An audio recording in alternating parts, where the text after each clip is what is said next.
Hello there, friends. This is Spencer Michaud. Today we're going to be talking about the new moon in the third decan of Gemini.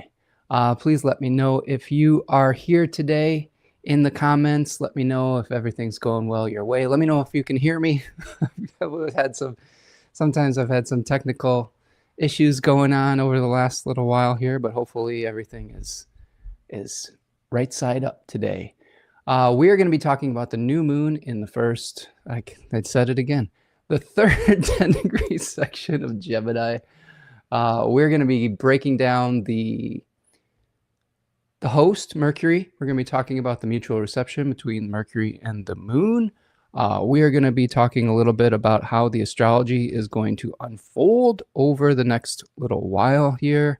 So buckle up for an hour, couple hours of astrology. And yeah, hope everything's going well your way, friends. All right, let's see. And let me know if you can hear me. Let me know if you're here today. Let me know if everything is going well. Okay. Yeah, okay. Sounds like you can hear me. Okay. So new moon, Gemini 3.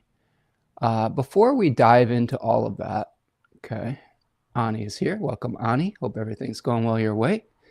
Before we dive into all of that today, a couple announcements. We are going to go through a few offerings that I have here today. You can find me over at spencermichaud.com. I do these live streams generally once a week on Fridays or so. Sometimes it's Thursday, sometimes it's another day, but mostly we go live Friday afternoon around 1 to 2 p.m. Eastern time. And we break down the astrology. We have a discussion with the group. We have a really nice community of people here. We have, Ani says loud and clear. All right, thanks, Ani. Appreciate you, friend. We have a really nice group of people who are very knowledgeable that we kind of co-create these broadcasts with as we go along. We'd like to break things down with the decans and with fixed stars and with traditional astrology techniques. We use Hellenistic astrology, but we're not so fixated on Hellenistic astrology that we can't leave some space for some of the outer planet things as well. And it's just a good time. So hopefully you can come to YouTube every week, but you can also find me at spencermichaud.com. And this is where I do my readings. My offerings, where if you are needing assistance personally, you can ask a question in the live today, but if you want more of a one-on-one intimate type of situation, you can find me over at spencermichaud.com. Click on the Book Now button. I have all sorts of different types of offerings, a Mythos natal reading where we go over your natal story and we kind of break down all the things that you've been going through, potentially throughout the repetitive patterns of your entire life, maybe not your entire life, but most of the things that come up over and over again. Kairos transit reading, where we're preparing you for the months ahead, looking at what's going to come into the future and kind of preparing you so you can make better choices in the moment. The Hore is one where you're doing a quarterly check-in, where you're doing those transit readings, but you come every few months and you get a little bit of a discount if you buy those in bulk. Oracle, if you have one specific question or one question, there's like a 60-minute session where we utilize astrology, tarot, I-Ching, animal symbols to help you work through that challenge. A lot of my readings, well, every single one of my readings is a back and forth discussion. I'm never going to be just talking at you. It's a collaborative, co-creating effort where really instead of me just saying, look at all these things I know about your chart and astrology, it's more like, how can we help you answer the question that you have? How can we alleviate some of your suffering? How can we build you towards success? How can we help change the repetitive stories? I think this is one of the things that I really find useful about all of these oracular arts is how can we change the story that is repeating in our lives and understand it better so that we know which way is going with the current and which way is trying to maybe exhaust ourselves swimming against it. I think those are really valuable because it helps us to be more efficient with our energy, helps us to actually achieve the things that we're meant to achieve, rather than trying to go against the grain with things that just may not be for us in this lifetime. And just to make better choices in the moment to deal with what's coming. You can also do a Trinity Big 3 mini reading, Sun, Moon, Rising, if you want just a little introduction to your chart. And then I also do tutoring sessions. I love teaching. These sessions that I do here on YouTube, they are some predictive, oracular type of things to prepare you for the weeks ahead, but a lot of it is just teaching concepts related to both Hellenistic astrology, the decans, the tarot, fixed stars. I'm a teacher at heart, and I love being able to kind of help you to understand how to utilize some of these things on your own time as well. I like to foster that kind of interdependence rather than codependence with your friendly astrologer. I think that's a good way to be in life, interdependent with one another. Okay, so those are the offerings I have. A couple other things to mention before we get going. Rachel Fletcher is here. What's up, Rachel Fletcher? Nice to see you from Roanoke, Virginia. Hope everything's going well your way, my friend. Always lovely to see you here in the chat. A couple of things. You can also find, speaking of teaching, I have a number of webinars that I have pre-recorded or that I did live at one point with an audience or with a partner. Like I have this beautiful partner, Tanya Andrews, who I did some teachings with as well. And you can find those recordings at the store. Some of them are my webinars on the decans, which are really not just about the decans. They're about the planets. They're about the tarot. They're about fixed stars. They're about mythology. They are really just like an amalgamation of all the knowledge I had at the time when I was recording them. It's a couple years ago, but not that long ago. And then just pouring it into a container for you and seeing what comes out of it for you. Dignity and Devotion is also a series my partner and I did on the 7 traditional planets. It has an element of seeing those planets through the different dignities, but also an element of planetary magic where we're learning how to craft a devotional practice and an elective practice, where a lot of times in what astrologers would have done in the ancient civilizations is not only were they using astrology to predict, they were utilizing it to capture that energy in a material form, either a talisman or like an oil or something of that nature. And we talk about how to do that. And speaking of that, my partner has a business, Third Coast Mojo, where she does exactly that. She elects things through the astrology and captures it into some kind of material form, which can help us when we're moving through some of the more challenging transits in our life, or can help us with the repetitive stories that we have inherited either from our astrology or from our trauma, or etc. So go check out Tanya over at Third Coast Mojo. She's got Glamour Magic Soap right now is on sale. There's some really cool stuff there. Scientific Method is a Saturn and Aquarius election that can be really helpful right now because Saturn is in Aries and it's fall in a place where it's not as effective as it could be if it was in a place like this. So if you're struggling with discipline or struggling with seeing the big picture and you feel like everything is immediate, like you have to take care of everything right now, Scientific Method says, here's the priority. Here is what you can work on right now. Here's what you need to think about more long-term. Here are the steps and how you can break it out into multiple steps. It's really useful for that kind of thinking. Exalted Mars, hi John.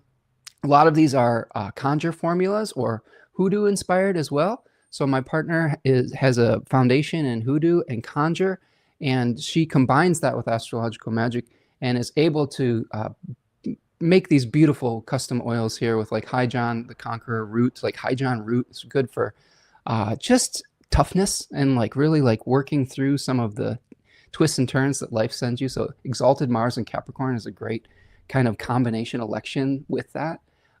Blockbuster is another one from that same election with Mars and Capricorn. Sun and Leo, Easy Life, like smoothing your path ahead. There's a Lion's Light that helps you shine your light out there in the world too, and garner or gather the light or the type of attention that you might want. That's going to be important with Jupiter and Venus moving into Leo. So some of the Sun and Leo material might be really great to help boost your prospects during Venus and Jupiter moving into Leo. Venus and Pisces, Come to Me oil, great for attraction, great for attracting all sorts of goodies into your life. Sun and Leo, Crown of Success, another thing we've got going on here that is in that Sun and Leo election. And then Mercury and Virgo, Hermes Harvest. That's great for like detailed tasks, concentration, focus, all of these good things. So check her out, Third Coast Mojo. She does wonderful work. You're supporting the channel when you support her work as well, since we are a team. Okay, so also, if you want to know when things are going live, whether I'm going live on YouTube or whether new products are being launched, new classes are being launched, you can subscribe to the newsletter here. Wherever you are getting this podcast here today, sign up for the newsletter. You get a discount, 10% off readings if you sign up. So I'd love to be able to connect with you in that fashion. And then also, you can support the channel by purchasing a super chat here today or going to buymeacoffee.com, which is like a Patreon-like channel. We really survive, this channel survives off of the generosity of people like you who are listening and supporting. We go live every week. We share a lot of information. I think more information than is the norm in this business, and your donations and your gifts to the channel really do help sustain us here. So thank you, all of you who are able to do so here today. Okay, friends, let's talk about this Gemini new moon. We have this Gemini new moon, Sunday, the 14th of June, 24 degrees of Gemini. We are recording this while the moon is balsamic. So when we have a balsamic moon, the light is at its kind of darkest, right? We're kind of dragging ourselves along a little bit. We're releasing and letting go of things, and we're about to plant the seed for something at the new moon in Gemini 3. Now, what kind of seeds are we planting? And what are the big picture thoughts that we have? A couple things just about Gemini 3 in general. We'll talk about this more as we go into more detailed analysis. But Gemini 3, the third 10-degree section of Gemini, is the last decan or 10-degree area of the zodiac that we have before the summer solstice. So we have this kind of energy of ascension, okay, where the sun, if you look physically, like we want to connect our physical observations, our oracular eyes, right? What we see with how we find meaning. That's what all of this is. I really believe in the oracular power of astrology. This is why I don't get as fixated on, I don't know, being rigid about my technique as I might have used to in the past, and why I incorporate things like tarot and animal symbols, because I think all of this is some kind of communication between us and the divine. So what we're doing when we see the sun around this period of time is it is still rising each day, and the days are still becoming longer. It's still rising higher in the sky, in a higher declination, in relationship to the ecliptic. Those are fancy words for saying that the sun is reaching a higher point in the sky each day until we get to the summer solstice, and it sort of, stations here, and then it starts rising slightly lower in the sky, and the days become slightly shorter, and the night becomes longer. It is a turning point. It is a transition point. Many cultures had rituals associated with the death of one king that ruled over sort of the daylight type of part of the year, and the rise of the king or the deity for the dark part of the year. Now, we're not to the point where the darkness has taken over power, because we get to that at the equinox, where the night becomes longer than the day. We still have the light part of the year where the days are longer, but we're starting to see the rise of darkness. Now, what does that mean when we're thinking about a new moon, Gemini, etc.? Well, oftentimes we think of Gemini as changeable, mercurial, precocious. I would offer it is actually very ambitious, where we are trying to explore all of the different possibilities, all of the ideas of the things that we want to bring into physical manifestation, the things that we want to give a body to. What ideas do we want to infuse into physical reality? And when we get to this point, we are saturated with ideas. We are saturated with physicality. We're with mental ideas. Sorry, we're saturated with the possibilities of physicality. Not necessarily yet with physicality. We'll get to a point in the year where that is true. But we're saturated with all of the directions that we could head in life. And eventually, we understand that we have certain limitations. I know that in the metaphysical community, we don't like to talk about limitations. I think that is doing a great disservice to the reality that we live in. We live in a both limited and unlimited universe, depending on the perspective that you want to take. I do think we are much more powerful when we understand our limits and we work within them. I think it's okay to kind of try to aspire towards breaking out of them at certain times, but we have only so much time. We have only so many resources. We have so much energy. We have so many daylight hours. I mean, these are kind of non-negotiable things. We have a 24-hour day. We have roughly, I don't know, at this point, about, I don't know, what's 24 minus 9, right? We have about that many daylight hours. Sorry, math was about 17 hours of daylight. And that is limited. There's only so many things we can do in the 17 hours of daylight that we have, or the waking hours that we have. And eventually those daylight hours will start to decrease. Okay. When we see the daylight increasing, we can do more. We can literally do more outside or projects like where we're awake and where we're feeling more active. But as that light starts to wane and it starts to decrease, we start to get a little bit less able to put that energy out into the world. And when we get to the winter solstice, we may be not having as much energy at all to do some of those things, especially outside. Now, modern society really messes with this because we are not attuned seasonally. We are attuned to profit. Like, we'll just be direct about it. Western civilization is attuned to number go up, profit, to growth mindset at all cost. It's very destructive. It's very destructive to think in that way. It's very destructive to try to live in that way. It's very destructive to our planet, to our mental health, to our bodies, to our nervous systems, to each other, to equality between people and nations. And when we start to understand life seasonally, we understand that there is a time for growth and a time for decay, or a time for putting out more ideas into the world and a time for eliminating some of them so that we can nurture the ones that we truly are invested in and that can be supported with the type of space weather or energy that we have or season of our life. Think about the difference between the season when you were a teenager of life and the season if you are in your elderly years. If there is a big difference in your energy levels between being 15 years old and being 85 years old. Those are different seasons of life. You have different goals. You have different desires. You have different beliefs. I mean, the same is true each year we go through our life, right? Each year we say, hey, I've got this amount of energy. I've got this amount of resources. I've got this amount of ideas.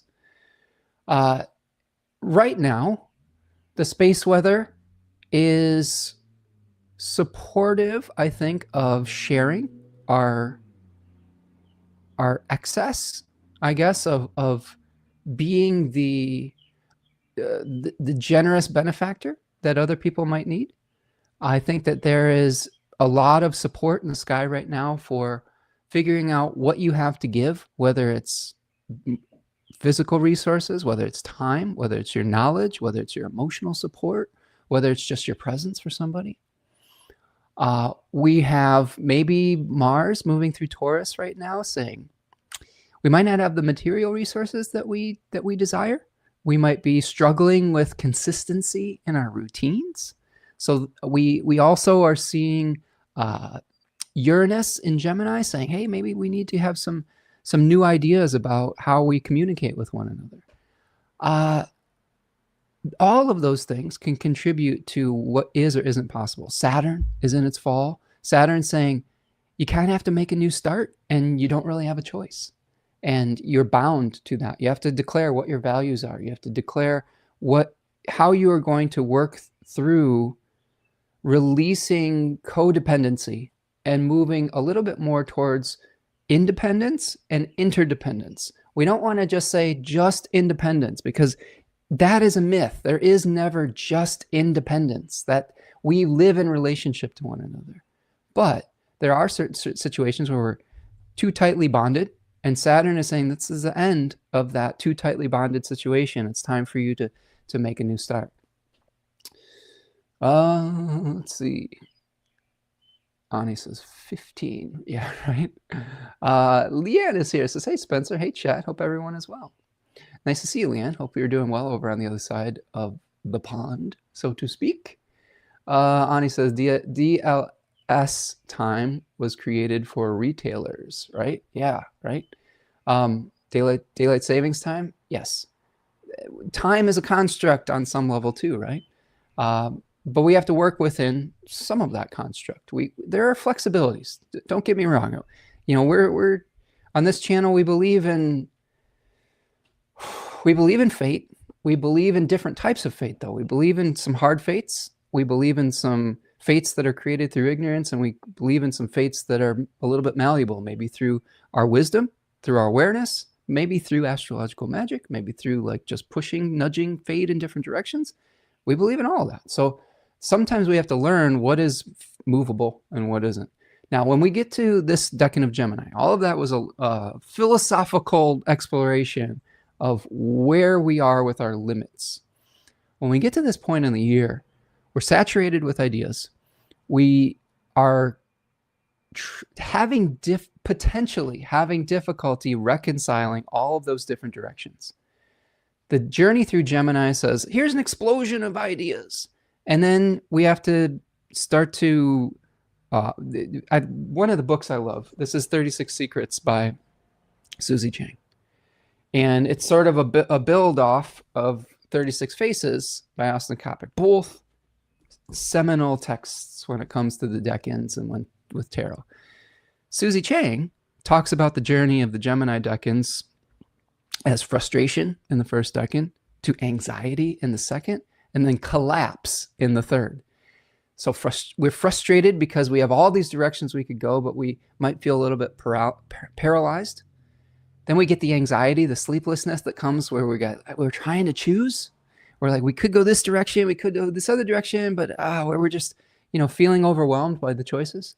And then by this time in the sky, we are seeing a point where you just can't keep them all the plates spinning. Some of them are going to fall.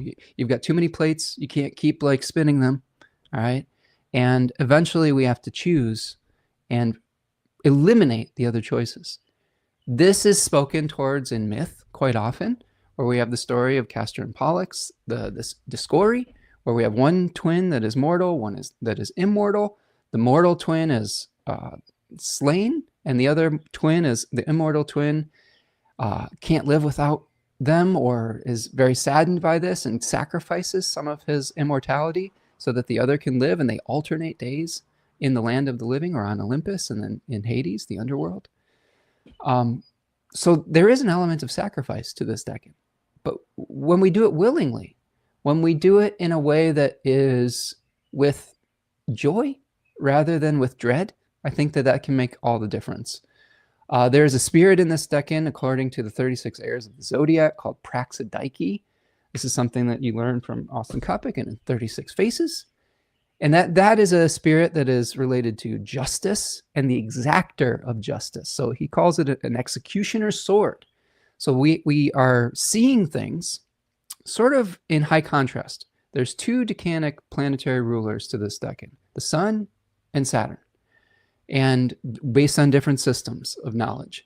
And when we see that, we see high contrast, where we have an awareness of what we have to do, and when we have with the Sun. And then with Saturn, we have this like a need to castrate. Saturn is a castrator, castrates possibilities into material form. So I'm going to eliminate the other possibilities. And what remains is what is real. So we have to figure out which of those options we want to eliminate. Which of those things are possible to bring to fruition? Which of them are just no longer in season or not possible with the resources, the time, the daylight hours that we have? I'm acutely aware of the daylight hours as a gardener. It's harder to do work when it gets dark. It's harder to do work if the weather isn't right. I can predict how much light we're going to have every year. It's very similar each year. I can't always predict what the weather is going to be like every year. I can have a general idea, Like this season has been generally a little bit cooler in the beginning and drier in my area. But some days I might have a plan to go out and work and a storm comes.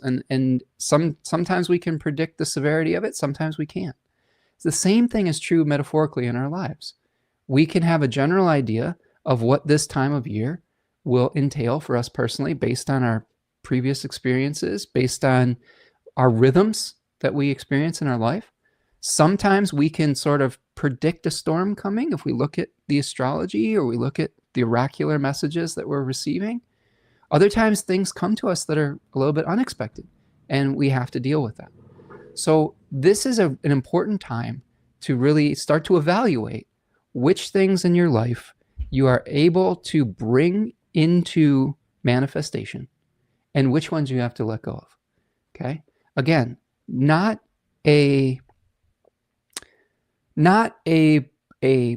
pop new age type of perspective, because the again, pop new age prediction unfortunately is very much rooted in capitalism, in that capitalistic mindset of number goes up indefinitely, right?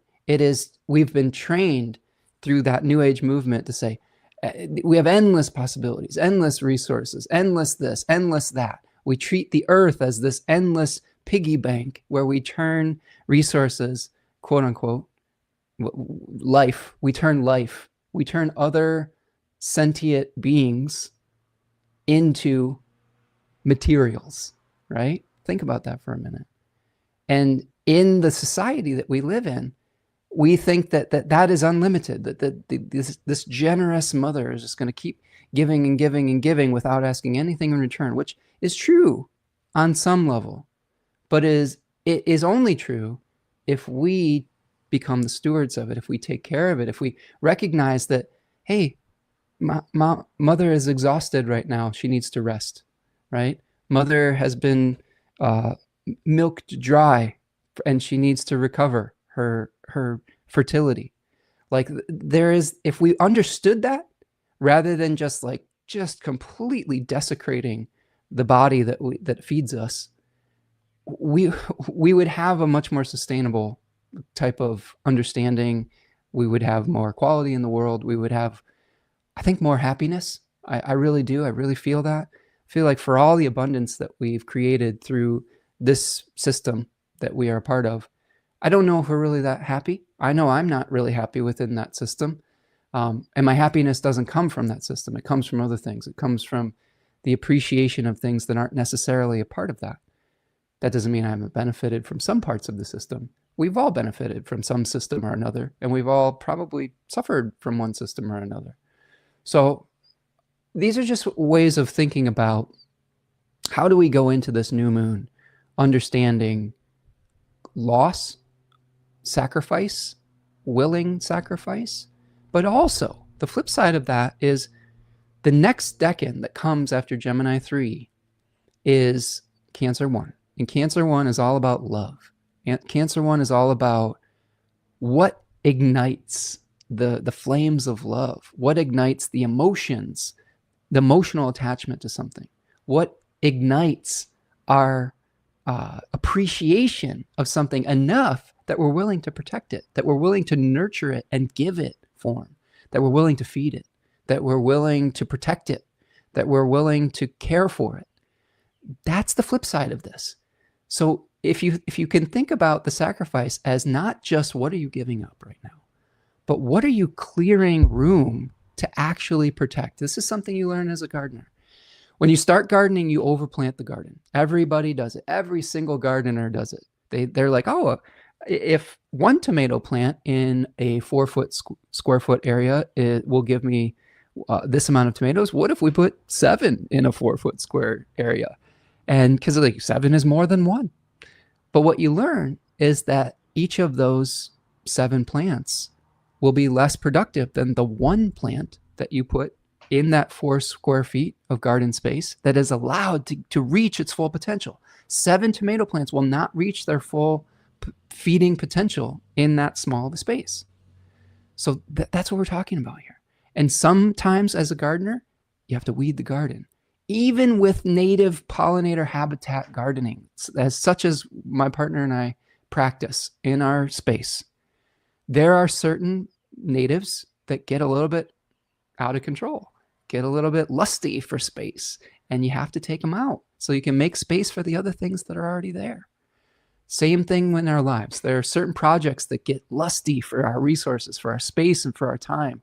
And we have to be able to weed those things out. We have to be the executioner's sword for some of those things. I'm guilty of this. I'm guilty of living above my complexity ceiling because I have so many ideas. I have Venus and Gemini, second decan, where I just have a profusion of ideas all the time, right? And I having a little bit of neurodivergence too. Sometimes one of the challenges that both my partner and I have is something called time blindness. We don't always properly estimate the amount of time something is going to take us. So we will often overcommit and try to do things above our complexity ceiling. And that can lead to burnout. That can lead to frustration. That can lead to like a feeling that, oh my God, why can't we ever finish anything? It's, well, because you're trying to do too many things at once. The other thing that we often do too is we have more ideas than sometimes our resources can support.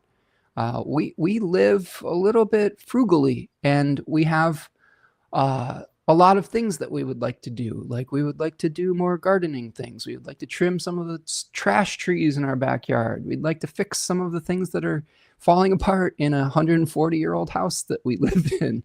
But sometimes those things add up, and we may have to make a lot of choices about what we're going to do with our resources. Like right now we have, oh man, so many projects, but probably 4 or 5 projects that are all like expensive, and we might be able to do one with the resources that we have. And each one of them feels equally as important, but they're really not. You have to say which one of these is like the most important thing for this season and for the resources you have this season. And then the other ones would say they can wait. They're going to have to wait. You might not have a choice. Or, and this is very important, this is where the flexibility of Gemini comes in. If you don't have the resources, aka the money, to do something that you want to do in the way that the first approach that you will take to it, how can you say what's an alternative way to achieve the same outcome but with a different method? Here's an example of this. I want to trim a bunch of trees in my backyard. We've got a bunch of trash trees that have grown really tall, and they're blocking out the sun that I want to create for my garden, the light that I want to create for my garden. In our minds, we've got a pole saw, but we can only get so high. We really need to get a lot higher. We have a lean-to ladder, but it feels kind of dangerous, and I'm a little nervous getting up on it. So in my mind, I'm like, I need a 20-foot A-frame ladder, which is much more stable.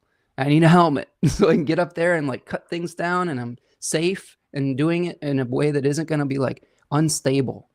Well, have you ever priced out 20-foot A-frame ladders? They're like $1,500. Like, so, and if I'm going to use that twice a year, maybe, probably not the greatest investment of my limited resources. You know, that could also be money that could be used to take out asphalt, like another project we want to do, to be able to plant garden in that space. The alternative to that is maybe there's a way to get that ladder somewhere else. Maybe there's a neighbor we could borrow it from. Maybe there's a rental place where we could purchase it for a day for $100 and then give it back and do what we need to do. Do you see what I mean? There's alternatives to think about. That's where the co-creative unlimitedness can come into the play. When we don't dictate to the universe the exact form that everything has to be in, which we often do, and we say, I have this feeling and this intention that I want to get out into the world. I was having this discussion with my daughter after seeing a beautiful reel about this on Instagram, and she made a nice reel about it, talking about it. When we come into alignment with the feeling of satisfaction, of peace, of abundance, of completion, and we release the attachment to dictating the terms, that's when we can start co-creating in a way that is magical. to me. So you might say, well, I don't have enough money to do this project. That's you dictating that you need money to do the project. If you say, I want this project to be completed, you're opening up room and space for you to say, well, maybe a neighbor could be the facilitator of that. Maybe a neighbor has a 20-foot ladder that they just never use and you could borrow it for a day. Or you could like go rent the ladder. Do you see what I'm saying? Or maybe someone has a tree service or something like that. Maybe there's all sorts of alternatives. And same thing with when we're talking about manifestation magic. How do you come into alignment with the feeling of satisfaction and peace that we think that the money will bring us? Oftentimes it will. Money is a good solution for things. But if you get the money and it isn't actually solving a problem, then you've just created more problems. So how do we come into alignment with the feelings and the intentions of what we want to create and open ourselves up to the magic of co-creation? Lisa's here. What's up, Lisa? How you doing? It's been a little bit since we've chatted. I hope everything's going well your way, my friend, and that life is treating you well. Ani says, thanks for the reminder to prune my seedlings. There you go. So that's part of the gardening process. Oftentimes, like let's say we're planting tomato seeds, they will suggest that you plant more seedlings in a small little container than you are actually planning on growing, because some of them will come to fruition, some of them won't. Some of them might be duds, and you don't want to just have a space where you have one seed that you planted, it's a dud, and then you just don't have anything. If you have 4 of them, you can get rid of the tops, and the root structure beneath is still viable, and you could pick the healthiest one. And this is true when we're picking the healthiest projects in our life right now too. This is something I like to do in my sessions with clients too. It's not just an astrology session. Oftentimes it's how do we make a plan?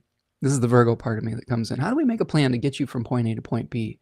A lot of the discussion that I have in my sessions is not just, let me tell you about what's happening in the sky. I will do that. I will contextualize it in that language. But I will ask, what resources do you have right now? How much time do you have? How much physical resources do you have? What skills do you have? Is that matching up with the responsibilities that you have in your life? What commitments do you already have? What was your story about your competency in your youth? What is the trauma that you received? How can we dismantle that so that you can move forward? These are all sort of like, they're life coaching type of things that come through a session.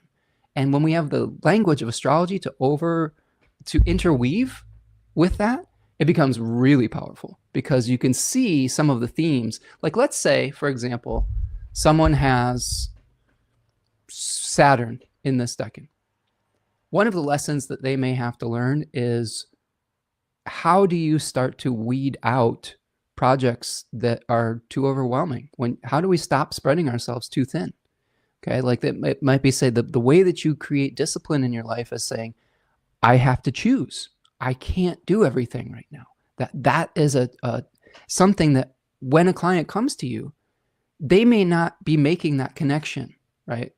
And then when we see Saturn in this decan, or if this new moon is on your natal Saturn, friends, it may be activating that need for you to choose. Okay. All right. So let's talk about some other parts of this. Here's some more big picture thoughts. We went on a little bit of a lengthy philosophical journey with that, but I like it. I like where we were going with it. Hopefully it was helpful for you. There's a couple features of this that I think are important. The new moon is conjoining a fixed star called Alnilam. Now, Alnilam is a star in the belt. I believe it's in Orion's belt. And it is a star that is related to holding things together. Like a belt holds your pants up, right? It holds things together. Alnilam, according to some of the fixed star experts out there, Bernadette Brady amongst others, it's kind of like someone who holds things together. Now, I have some experience with this fixed star. It is my heliacal rising star. For those of you who have studied fixed star astrology, heliacal rising is one that is sort of some something you're moving towards in your life, something that you are maybe growing towards, or some gifts and abilities that you can perpetuate within your life. So one of the things that I've had to learn how to do and be, and embody, is being glue that holds things together. If there's some situation that is chaotic, sometimes by getting involved, I can stabilize that situation like a belt. If someone's pants are falling down, I'm like, here, I'm the belt. I'm going to hold your pants up, right? That's kind of the Al Neelam energy. So this new moon, I think if we think about and we connect what we just talked about as far as having to make a choice, of having to learn what projects we want to commit to, which ones we can't commit to, how can we seek alternatives to get the things done if we don't have everything we need, right? Sometimes that's through mutual aid and benefit with one another, helping each other. But then the other part of this is, how can you stabilize the things that you are wanting to commit to? How do you put the metaphorical belt on and say, you know what, this is in danger. These pantalones are in danger of falling down. This project is in danger of falling apart and exposing us, right? Like, how do we stabilize it? How do we keep it together? And there's lots of different ways to think about how to do that. But this one could be really fruitful for understanding how to stabilize situations and projects that we really want to move forward with in our life. The new moon is also sextiling Venus and trining Pluto.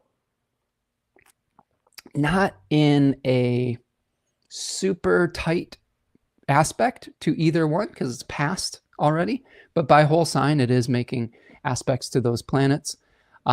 So we have Saturn making a positive sextile to the lunation. So we may be aware of our limitations. We may be having to think about what our values are with Saturn in the second decan of Aries and committing to those values. I think this is another thing that Saturn is asking us to do, is say, once you've identified who you are, your royal decrees, I guess you could say, how do you commit to them? How do you make them real in your life? This is something that I think about all the time. Like, for me, if I just give an example, I'm committed to being a good steward of the land that I live on. And to make my dream a reality, I need to heal or change or nurture. I don't even know if it's change, it's nurture the space that I inhabit. And I've done that through planting trees, plants, of removing turf grass, which is completely useless in many different faculties. It takes up resources, it dries out, it doesn't support any of the life on this planet. So for me to be a supporter of life on this planet, I need to create the right conditions for that life to thrive.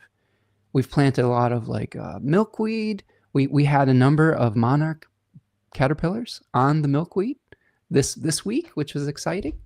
In the past, I felt like I needed to get involved. I had one season where any caterpillar that I found, I would come inside and try to make it, support it to its full chrysalis stage. I've since learned is a thing. Oftentimes we have good intentions, but we may have negative consequences to those intentions. I've since learned that if you do that, there's two things that you're doing. If you raise them indoors, you are stopping their natural ability to adjust to light, and you might mess with their migration, because like monarchs and butterflies and things like that, they have a migration pattern. You also might be taking away food from the food chain. Like, some of those caterpillars are food for birds. Some of those caterpillars aren't strong enough to survive in the wild and perish. Like we were talking about today, some projects aren't strong enough to survive. If you try to bring every weak project to fruition, oftentimes it's going to dilute the strength of your work. Same thing when you try to take a caterpillar out of the wild and raise it and then release it. You're reducing the strength and the resiliency of that species. That doesn't mean you can't help. What I've learned is that the best thing that you can do is plant more habitat, so that there's more ability and more food for those caterpillars, those butterflies, to be able to propagate. right? And then leave them alone. See what I mean? So I've done what I could do. I created the environment, and then I let nature do the last part of it. I don't have to interfere in their work. I undid the human part where the human beings destroyed their habitat. I undid that and restored it back to its natural condition so that nature could take over and do what it wants to do. And I think that this is something that is an embodiment of a value that like we have, that all life is sacred and that we should work with nature rather than try to dominate it or see it as a piggy bank, and making it real by taking whatever energy resources and putting it into restoring that habitat, even in just a small bit. Like this is what one of my favorite authors, J.R.R. Tolkien, calls the eucatastrophe, the good catastrophe. Like the eagles coming to rescue Frodo and Sam on Mount Doom. It's like the rescue when all things look bleak. Think of the butterflies that see seas and seas and seas of turf grass. They can't eat it. They can't lay their eggs on it. And then they see your beautiful little island of milkweed. And it's like, oh my God, this is amazing. This is perfect. This is an oasis. And every time you plant something like that, you become the eucatastrophe, the good catastrophe that leads to a positive outcome for those species. So what in your life, this new moon, can you say, these are my values, and now I'm going to try to make this real. I'm gonna put this into reality. I'm gonna castrate the rest of the possibilities that aren't my values, and I'm gonna say, this is what I believe in, and I'm gonna make it real. The trine to Venus, one of the things we'll talk about as if you stick around long enough, like we will kind of take the new moon out into the next couple weeks ahead and talk about some of how the astrology is going to unfold. But one of the things that's happening in this lunar cycle is Venus is going to be moving into Leo. And it is going, at this new moon on Sunday, Venus will have ingressed into Leo by, it's going to ingress tomorrow morning as I'm recording this on what's the date today? The 12th. So it ingresses on the 13th of June. And that will shift our focus Venusian-wise to how do we utilize our spotlights? How do we utilize our willpower? How do we feel comfortable being our most authentic self? And maybe we feel some pressure to be our more of our authentic self. There will be some tension, okay, because of Venus making an opposition to Pluto. As these planets move into Leo, they're all going to oppose the Pluto in Aquarius. To me, this is the tension between visibility and invisibility. It might feel dangerous to feel visible in certain ways right now, especially with the rise of authoritarianism, the rise of surveillance technology, the rise of censorship. I think this is a lot of what we don't quite understand, or a lot of people didn't make the connection with Pluto and Aquarius, or just Aquarius in general. Smart people did. Joy Usher made that connection in her beautiful book, A Tiny Universe, where she talks about the ability of Saturn and then subsequently Aquarius to censor one particular or many narratives and only allow one particular narrative to be the dominant narrative. And this is what we've seen over and over and over again in the last few years, is only one narrative being allowed to see the day of light, or the light of day, excuse me.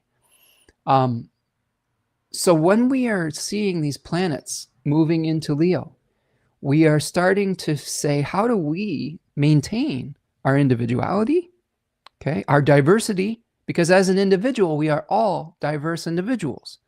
The other thing that is dangerous about Pluto moving through Aquarius is the push towards homogenization. This is one of the fundamental, I think, challenges between political ideologies of left, right, conservative, liberal, etc., is the more inherently, I think that in left-leaning politics, people are supportive of diversity, supportive of the ability to be different. Whereas the observation of more conservative politics says that there is a elimination of that and a push towards homogenization. Now, there is nuance through all of this, okay? Nuance through all of this. But that the rise of more authoritarian type of things that are pushing towards homogenization might make it feel dangerous to be an individual. And this is all coming in the midst of Pride Month, right? Where a lot of the like trans rights, LGBTQ plus rights are under threat. There has been a rollback in some of the laws that have been protecting people who choose and are embodiment of something different than the mainstream. And that can feel really, that can produce anxiety, that can produce fear, and rightfully so. Like, I think that there is some real challenging things right now where, you know, the support of diversity, it's hard. It's just, I kind of just am incredulous at this whole direction that we're going as a society, because when you support diversity, it doesn't really mean that the people who are doing the opposite of that can't do what they can't be themselves necessarily. But if you look at the other, I'm not articulating this very smoothly, but if you lean into the more like homogenization angle, you're literally eliminating someone else's right to be themselves, literally trying to just completely eliminate them. And that's just toxic. You know what I'm saying? Like, there is not really a agree to disagree thing there. One ideology eliminates someone's ability to exist. The other is just saying, hey, you can exist and I can exist, and things like that. So that's my long-winded way of saying happy Pride. I support all of you. And I hope that we can find ways to navigate our ability to be the most authentic version of ourselves, right? When whatever that means to you. And I think this is part of what's baked into this new moon as well. And I think that this is baked into how we're navigating our commitment to our own values and how we're trying to deal with the suppression of individuality in service of, I don't know, profit. Like, I think they want homogenization and surveillance and elimination of diversity because it's easier to control people if you've funneled them all into one specific category. Do you see what I'm saying? Like, it's just makes me nauseous. A couple other things. Mercury and the moon in mutual reception. So that is a fancy term where we have, how can I say this briefly? I can't say anything briefly. The planet has what's called a guest-host relationship. In traditional astrology, a planet was a steward for a sign. A sign was like its land or its temple. And in this case, Mercury is the steward of Gemini. And, well, not in this case. In every case, Mercury is the steward of Gemini. The moon is the steward of Cancer. And in this case, they are exchanging households. Okay, Mercury is in Cancer, moon is in Gemini.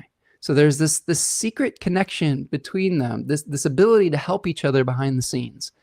And we'll talk about that more when we talk about Mercury's condition. Mercury is also this new moon in malefic enclosure. So that is a term that refers to any type of aspect from Saturn and Mars to a planet that kind of forces it into a rock and a hard place type of experience, where one aspect of Mars or Saturn is on one side of the planet and the other aspect or ray is on the other side. And we have that condition right now. And I'll show you this when we get to the chart.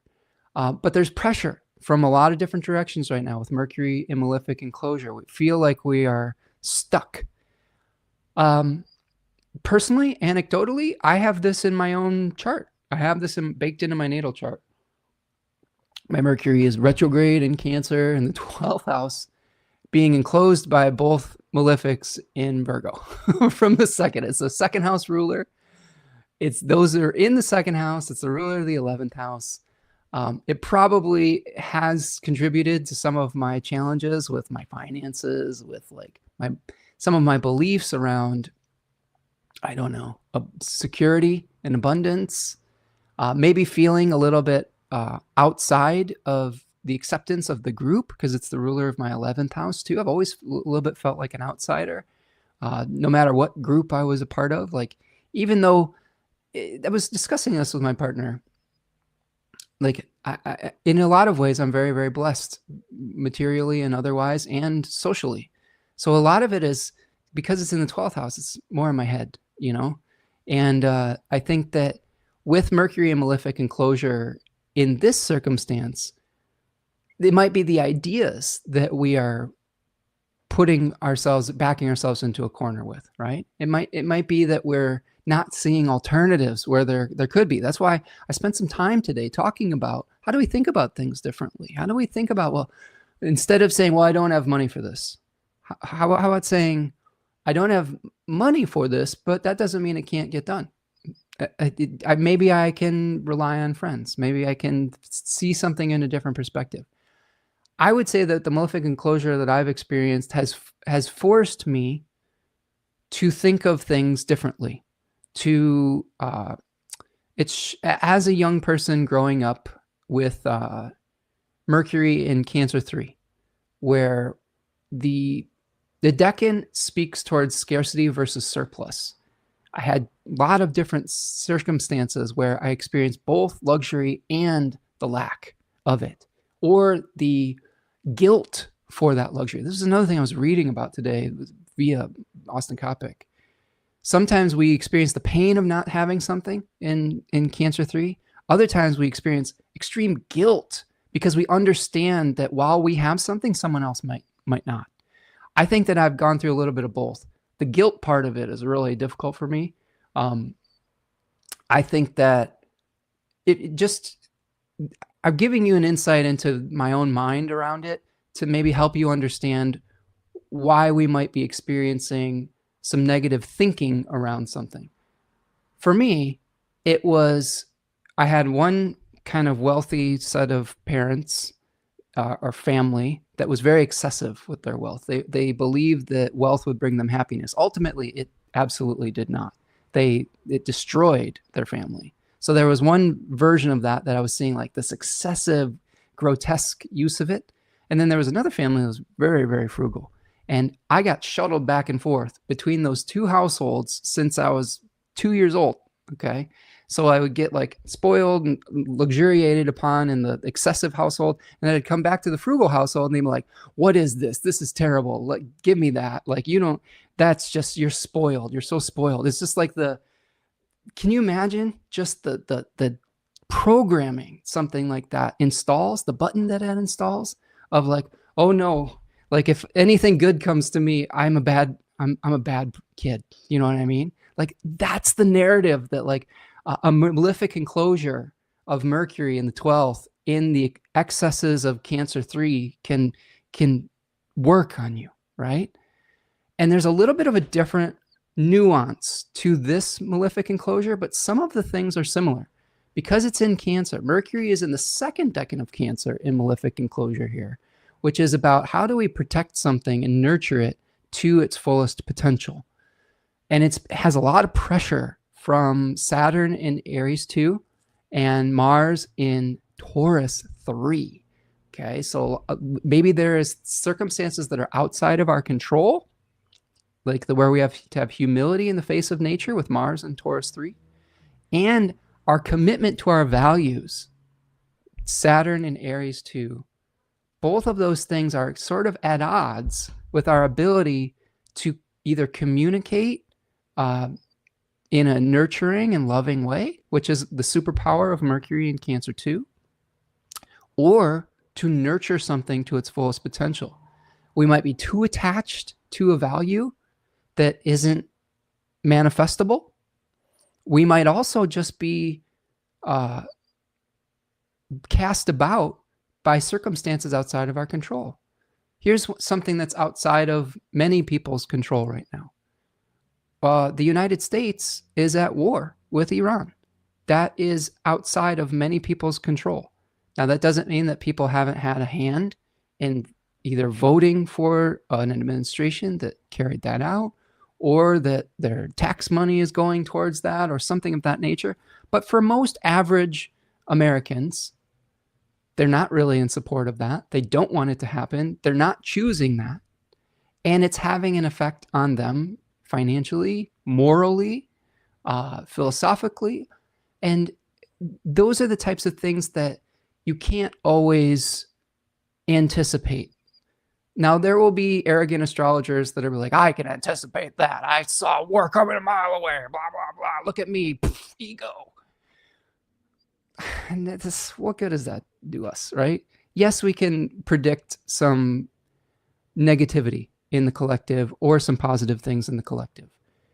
But understanding that there will be circumstances outside of the average person's control with like Mars in Taurus 3 is understanding that there will be humility in the face of natural forces that are bigger than us, or any forces that are bigger than us. Same thing can be true when we see a severe weather event. I had a friend I've been talking to people via this game I've been playing. It's called Sky. It's a really nice game. It's really cooperative and there's some beautiful elements to it. But you can chat with people all over the world. And I've been kind of getting to know people from other countries. And I have a friend in the Philippines, and there was an earthquake in the Philippines. Not something that you would normally be able to predict. It was a big, nasty earthquake, and it really like disrupted daily life there. And that's something that wasn't necessarily in that individual's control. And that could be putting a damper, for example, on, let's say that they had a project that they wanted to nurture. All right, let's say they had a garden in their backyard, and an earthquake came and destroyed the building and the structure. And instead of putting their resources into nurturing that garden, they had to put their resources into repairing the damage to the foundation of their home. That's the type of thing that happens to us sometimes, right? That's the type of thing that we can kind of see that could be out of our control. It could be putting pressure on a planet like Mercury. Venus is opposite Pluto is forming, Venus opposition to Pluto. I think we talked about that a little bit, but our ability to wield our authenticity, to wield a spotlight, could be coming right up against the fear of censorship or the fear of being homogenized into a system or technology that we don't agree with. A lot of conversations have been about artificial intelligence lately and the data centers. Those of you who followed along on the channel know that I'm very much opposed to those data centers and to the advent of especially generative AI for many, many reasons, whether they are environmental reasons or for like the atrophying of our creative brains reasons, or the stealing of artists' work reasons, all sorts of reasons. I don't have to go into my manifesto about that right now, but I think that there will be more conversations about your individual will versus the overarching power structures that might want to suppress that individual will.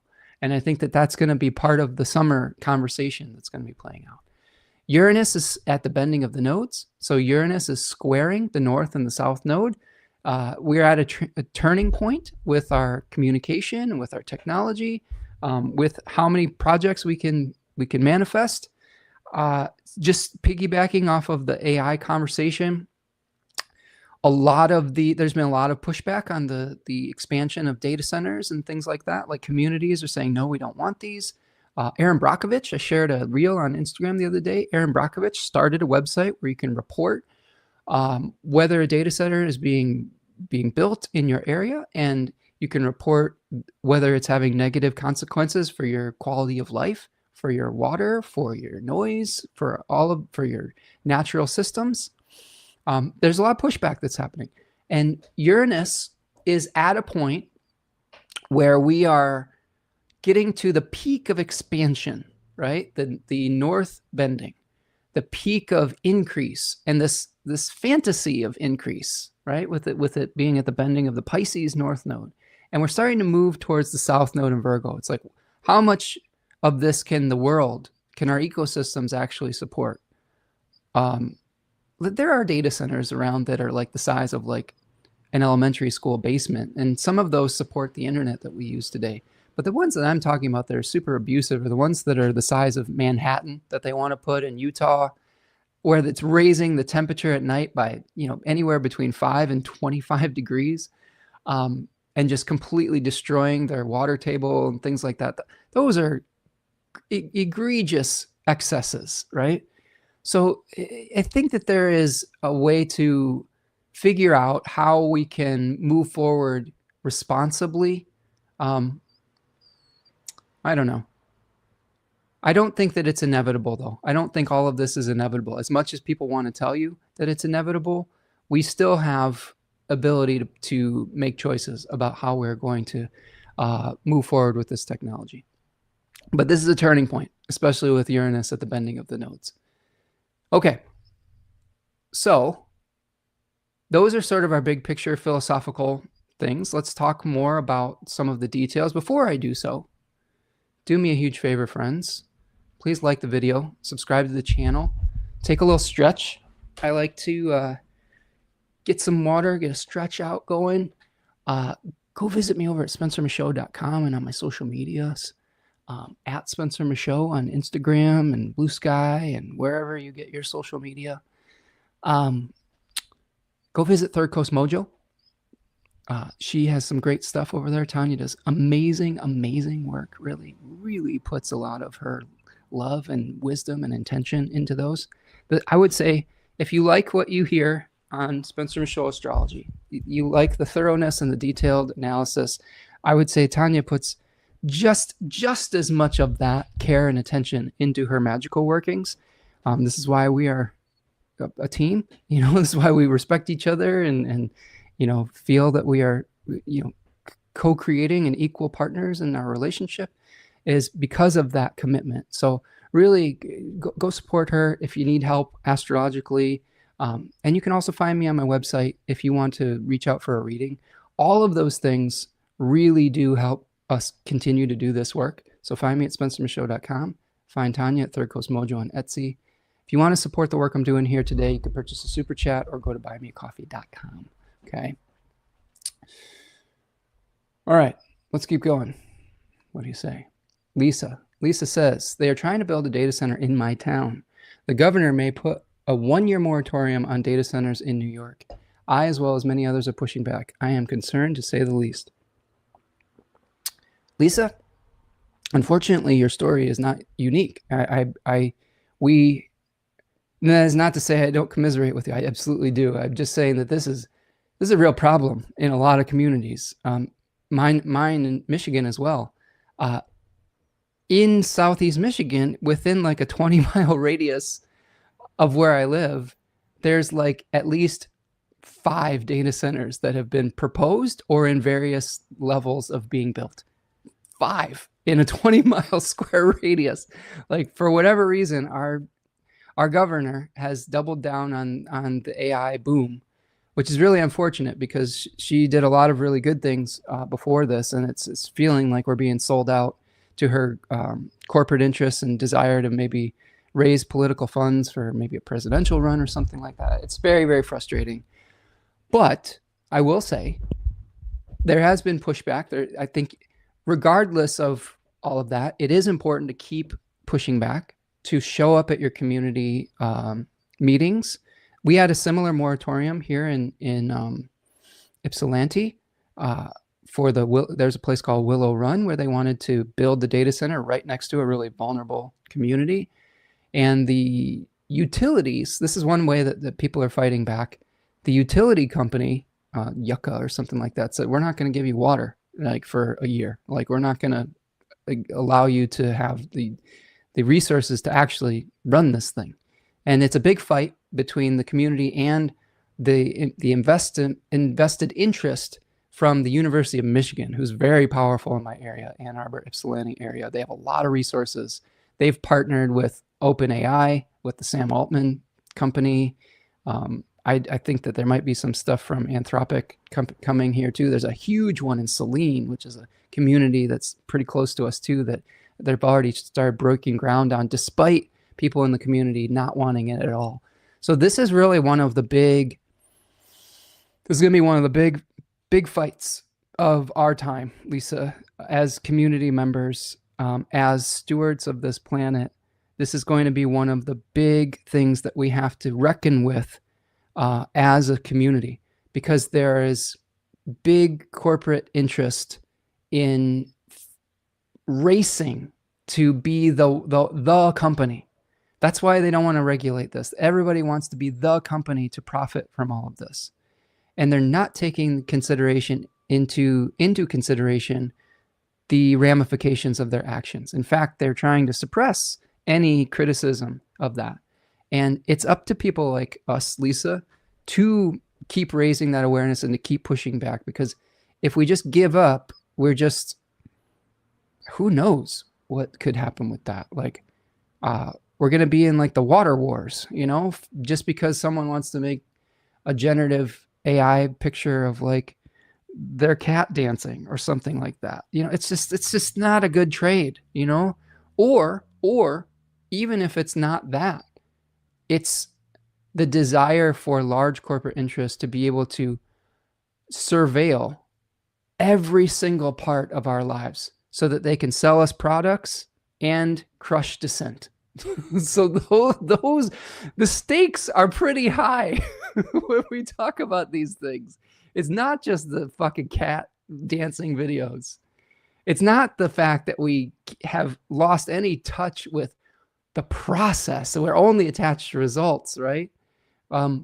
It's that, yeah, this is going to be helping to fund systems of our own oppression. So fight back now before Skynet gets built. You know what I mean? If you've seen Terminator, like, this is the time that we have to figure this out before all of the infrastructure is in place and it's too late. Okay. We should keep talking about it though. This is something this is the grounding of the symbols. You know, some people are like, just talk about astrology. Why are you talking about this stuff? What are we doing if we're not talking about the issues that affect us through the language of the planets? You know, this is us trying to reckon with our lived reality, not our idealistic reality, the reality that we're living. And if we can get context through this beautiful oracular study, then I think we're honoring that tradition rather than just, I don't know, bastardizing it. Ani says, that's why I'm not sticking around Salt Lake City, already too polluted, and the data center will make it so much worse for the entire valley. Yeah, like, Ani's right on ground zero for this, right? I don't think people understand this if they haven't been paying attention. Like, I know that my algorithm is showing me all these things now because I've engaged with it. But for those of you who aren't like hip to this, they're trying to put a data center that's the size of Manhattan. Do you know how big Manhattan is? It's like 1,000 football fields in Utah, right? Like, that's crazy. That is insane. The disruption with the noise, with the amount of water that it'll take. And people are like, well, it's a closed loop system. Fuck that. You know how they make it a closed loop system? From utilizing chemicals, PFAS, that leak out of that system and into the groundwater. So it's not a good argument. It makes a bunch of noise pollution to the point where almost 100 decibels. Like, if you're living next to this thing, you're never going to sleep again. Okay. It's destroying any local wildlife habitat. It is not working with nature. It is destroying nature for what? For profit, for control, and all of this stuff. It's not good. And stop using it. That's the first thing that you can do. Stop fucking using it, and then start being vocal about it and pushing back on your community leaders, and be vocal about it. Don't just say, well, I hope we don't do this. No, you get up there and you say it with your full chest like we are today. Ben says, this is why I love your channel so much. You're so good at running our current state of the state through your preferred filter. Appreciate that, Ben. And yeah, we all have our filters. I think it's important to acknowledge that we are filtering it through our own values and belief systems as astrologers. I think it is impossible not to do that. I try to be as balanced as I can. I try to be as open-minded to as many different worldviews as I can.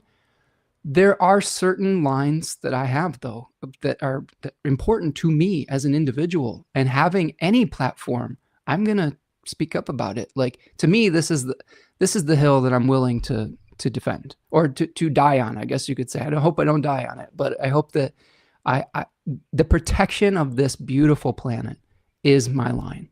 The protection of our natural beauty, resources, the protection of sentient life, that is so a fundamental core of my being. It's literally in my DNA. I come from a family of biologists, of conservationists. Like my great grandfather was a biology and conservation professor at Purdue, and who I don't know if I've mentioned this on the channel before, but he spent so much of his life trying to protect the Indiana state forests, and as a naturalist, and through his working with people like Aldo Leopold and John Muir, that they gave him a Lifetime Achievement Award at the White House for his service to conservation. He met Al Gore at the White House saying, like, hey, you did some good stuff here. Like, congratulations.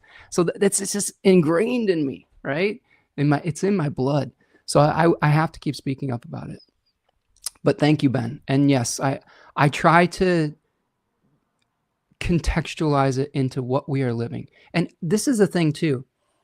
I am very much open to hearing what your lived experience is in the chat. What is your lived experiences of this? We don't always agree with everything that everyone says in the chat, but we open it up as a dialogue and as a discussion to figure out how this is how a society, a functioning society, works. It's not saying it's my way or the highway. It's like, how do we learn to coexist with one another while still staying true to most, hopefully, of our fundamental core values? And that's why we have discussions. That's why we talk about this. That's why we even have a chat. There's so many people that could get on this and say, I'm just going to tell you how the astrology is going to be, and it's going to be my perspective, and we're not going to have any discussion about it. I've seen tons of that. I don't like doing it like that, because I want to hear and respond to other people's lived realities rather than just my own. And I hope that we can do that as communities. But Ben, appreciate you. And I think that you're a good thinker when it comes to a lot of these things too. So thanks for being here, friend. Ani says, I don't support AI slop, and you shouldn't either. There you go. I love it. Right there with you. Lisa says, the noise alone is enough for me. Me too. I'm really sensitive to noise. And I really struggle with I live at a crossroad. I live at a stoplight. It's really noisy. You can't hear it that much because I have a really good noise canceling microphone. But man, if there was just hum of like a generator hum that was 100 decibels loud constantly, it would drive me literally insane. And some people can't afford to move. Do you know what I mean? Like, they've invested their entire lives in these communities, and it's just grotesque to see that they are being displaced or being abused by the system. Ani says, not just in Utah, upwind from Salt Lake City in the valley, then ruin the Salt Lake. Oh yeah, it's bad. It's bad. Linda says, operative word is sentient, not narcissistic psychopaths. Can you expand on that, Linda?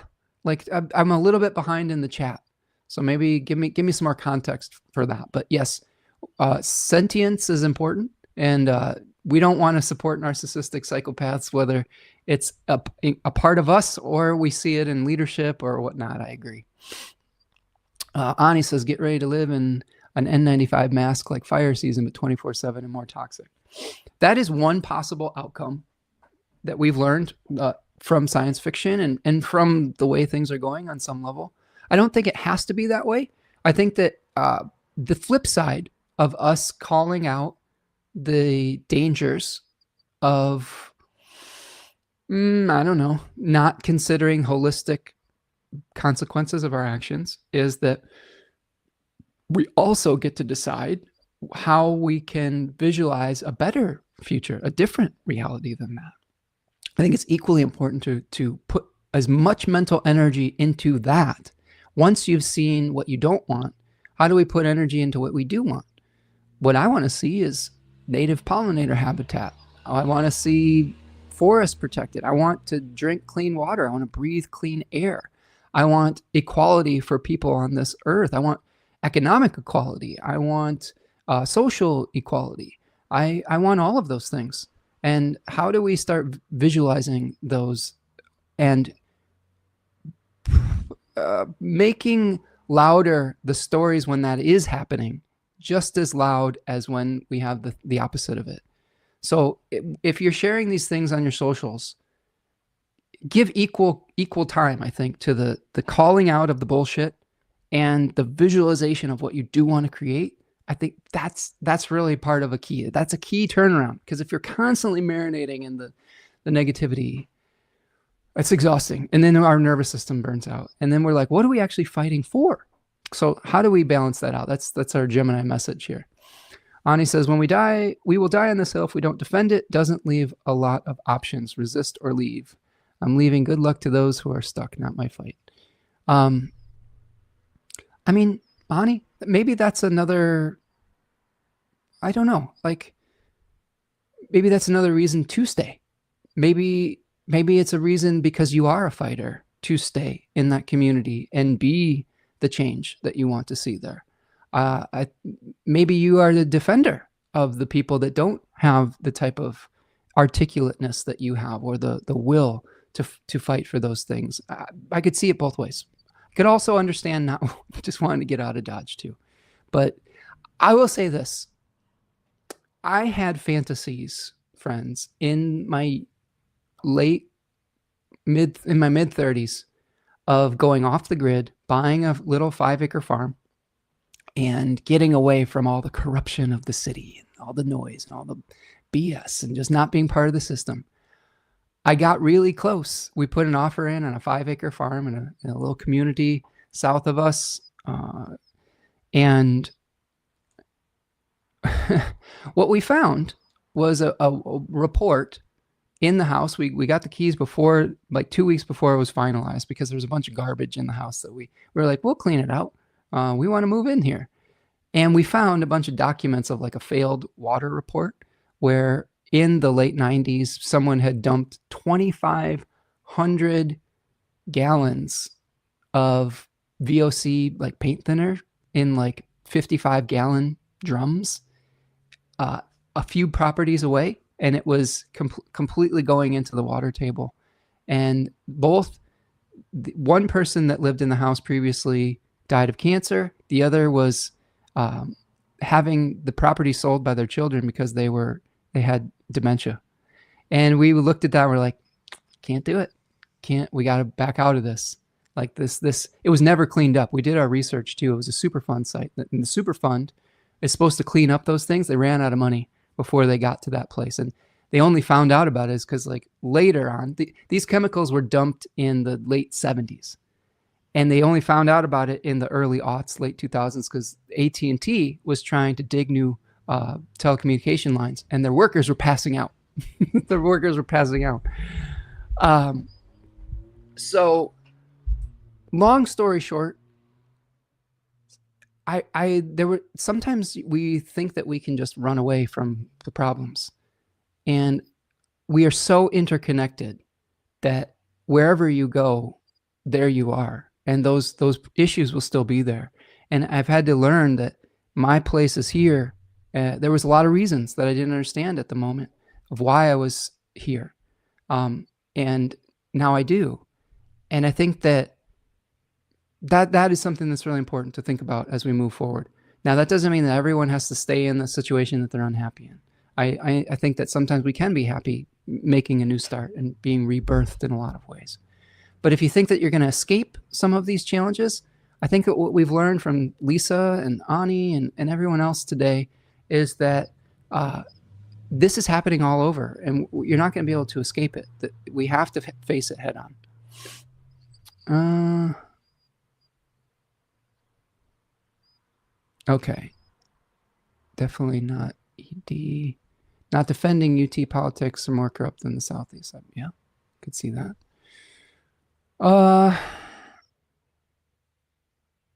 Okay, so let's keep going. So we're trying to contextualize. Much of that discussion started because we're trying to contextualize the astrology that we're experiencing. We've got some really volatile stuff coming in the summer. We'll talk about that a little bit. But we've got to move forward here. Ani says they got themselves in this mess, just moving on just a matter of time, already struggling with pollination symptoms. Sure. Pollution symptoms. Sure. I could see that. I don't have a great answer for that right away. That's something to keep. Every situation is going to be different. If you're in a situation where you don't have any other choice and you got to take care of yourself, like, I don't think anyone's going to be upset about or hold you to task. What I am saying, though, is that these problems are going to spread, and there will not be a place where we can escape this. And so we will have to deal with it one way or the other. All right. So Sun and Moon in Gemini 3. We've talked about this kind of at length, but let's just look at the Gemini 3 flashcard. We've got the 10 of Swords here. So here you see the death, kind of the death of one choice, one option, one twin, etc. We've got the Daimon Praxidike. One feature of this decan is there's a million fixed stars that are astrologically relevant within it, which I think is appropriate because part of the themes of this decan are too many ideas, too many options.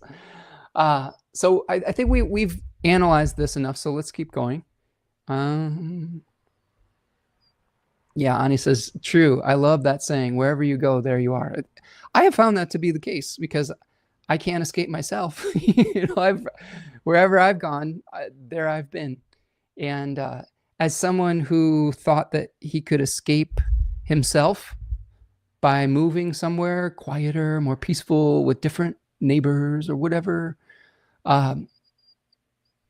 it doesn't exist. So I had to change my perspective. I had to change myself.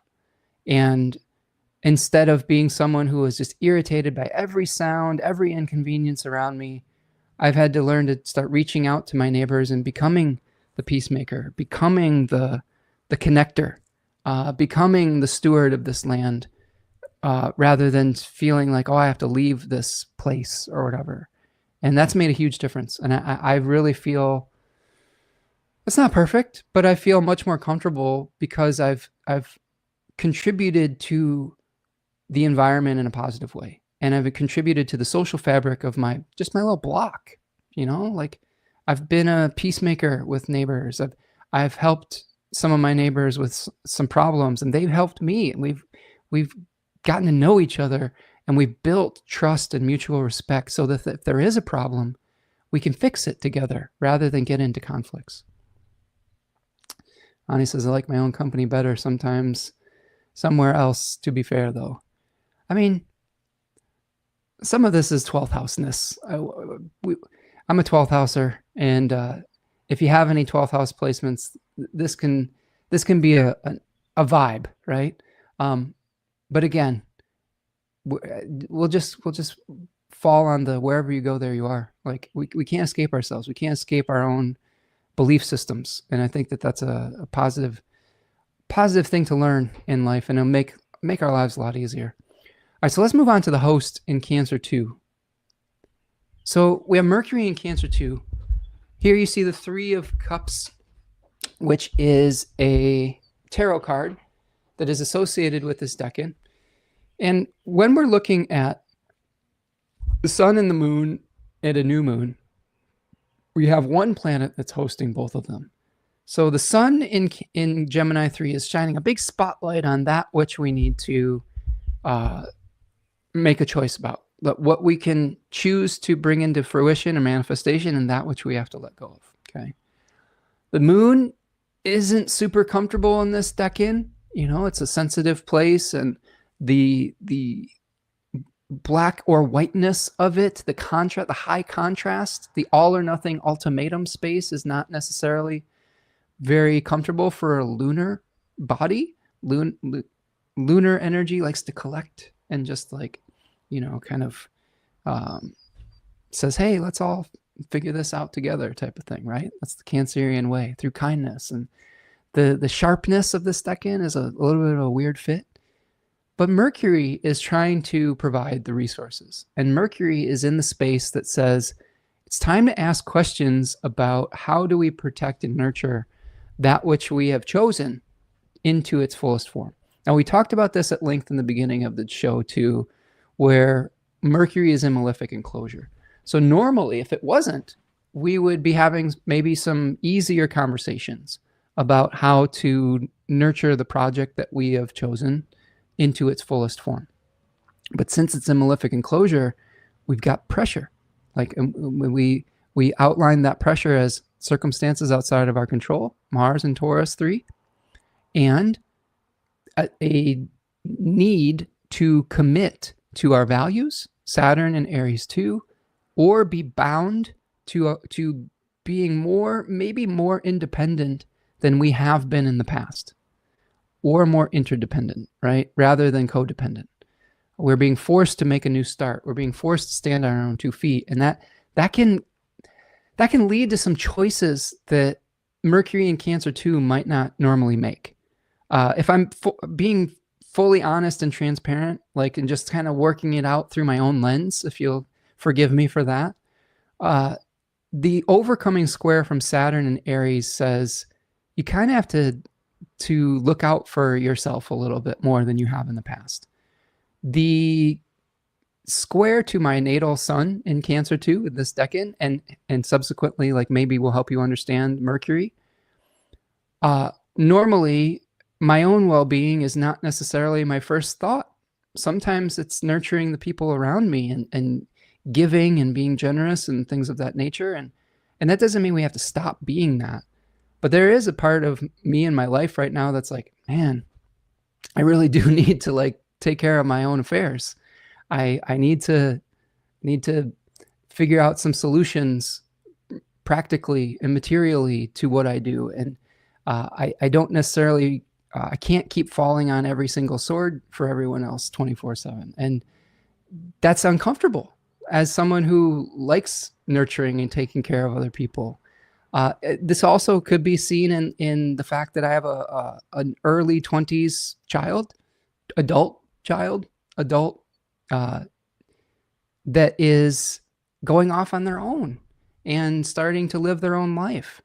And what that does is that forces you to ask a lot of questions about, well, I've defined a lot of my life around taking care of this person, and now they don't need that help and support in the same fashion. Doesn't mean they never need help or support, but they don't need it in the form that we maybe created identity around.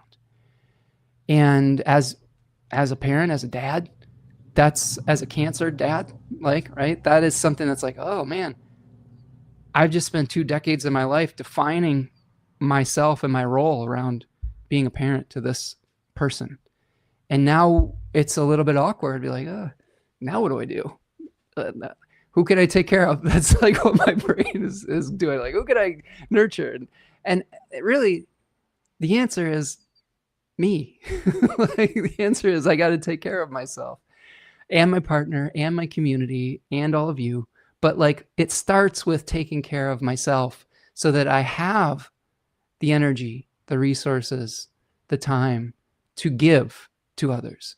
And that is the pressure that we feel with Saturn and the overcoming square, I think, to Mercury here. I think it's really, really important to think about that. Like, you have to put your own oxygen mask on first. If we consider our society the plane that's like going, put your oxygen mask on, and then you can put everyone else's on. It doesn't mean we stop. It doesn't mean when we put our oxygen mask on that we're like, fuck you. Like, you can go die in the fiery plane crash. No, once you've got your own mask on, then you start putting everyone else's mask on. Do you see what I mean? I think that's the good way of dealing with Saturn and Cancer and an overcoming square to Mercury is, yeah, you got to put your own oxygen mask on, but it doesn't stop there. Once you have stabilized yourself, you utilize that energy and that security or that knowing and those values to uplift others and to help other people get their oxygen mask on. That's the step that we don't take with this, that we don't think about as much. Ben says, this is so important that cannot be understated. We can serve others so much more effectively if we are of service to the self. 100%. 100%. Yep. This is I think that, and again, we shouldn't stop there. That's the myth that we get in America, is like, I'm okay and fuck you. Like, that's kind of where we stop, right? But it doesn't stop there. It's, you take care of your own business, you take care of your own centeredness, and it's not going to be perfect. Like, it's not going to be perfect. Here's a small example of this, Ben. With Mars in Taurus, I have the moon in Taurus, friend, and whenever Mars is in Taurus, my sleep schedule just gets wrecked. Like, there's some days I can sleep. There's other days I just cannot sleep. And I don't know if it's just anxiety or whatever it is, overthinking things. And I recognize this week that I had a couple days of good sleep. Last night I had good sleep. The day before I had really shit sleep. And just your ability to be present, your ability to be patient is so fluid with the amount of sleep that you've had. I'm a pretty patient person. I'm a lot more patient when I'm well rested. When I haven't slept, I'm kind of like, I can be patient, but there's this point where I'm just like, can you shut up? Like, that's if I'm really tired, like if someone's telling me something, I'm just like, please shut up. Shut up, I can't hear you. Like, you know what I'm saying? Which is not great when your job is like listening to people. Like, so whenever I have client work, just to kind of do the turnaround here, I really make sure that I'm going to sleep on time and that I'm well rested and things like that. But we all have our limits, right? And it's just amazing how when you take care of yourself, you eat well, you go to sleep on time. Like last night I was tossing and turning until like 4 a.m. and I put on some lavender oil, and I put on some of Tanya's dream oil. Not a sales pitch, but it worked. And I put on some of Sphere and Sundry's yin Asclepius oil, which is really good for sleep. I really like their products in addition to the stuff Tanya does. And I passed out for like 5 more hours, and I got great sleep.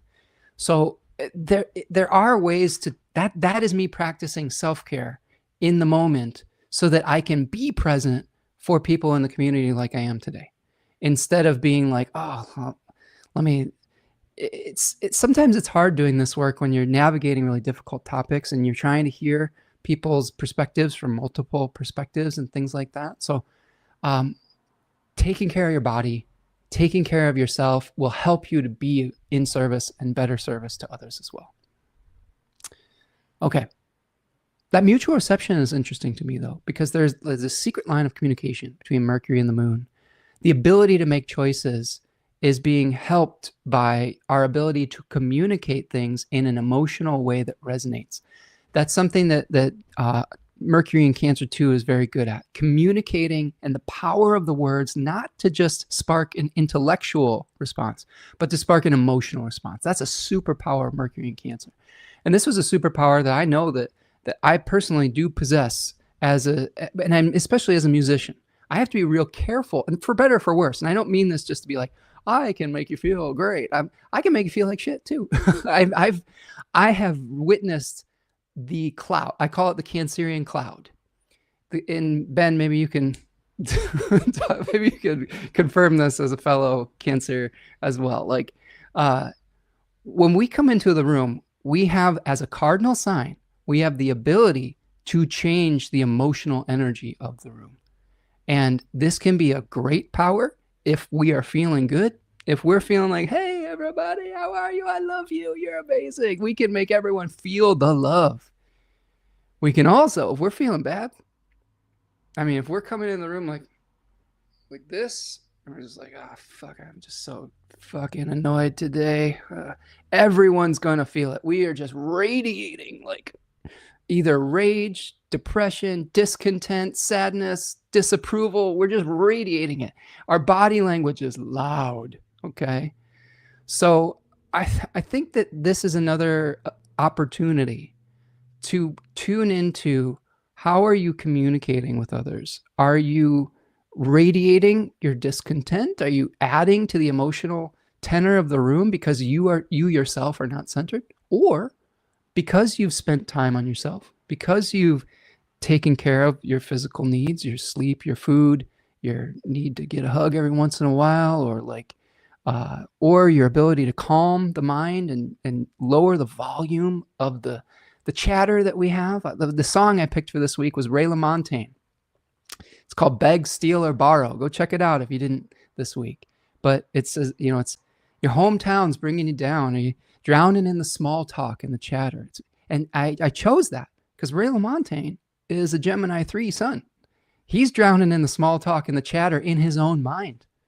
And how does he calm that down? It's through his art, it's through his art. So it's a superpower if you're a musician. If you are somebody who can change the emotional energy of a room, that's really powerful if you're an artist. And maybe as an astrologer. Maybe that's why I choose to try as much as I can to be positive and balanced. That skill as Mercury in Cancer native, not just Mercury in Cancer 2, but just Mercury in Cancer in general. If we wanted to be like unapologetic, fear-mongering, like doomsayers on this channel, I can make people afraid.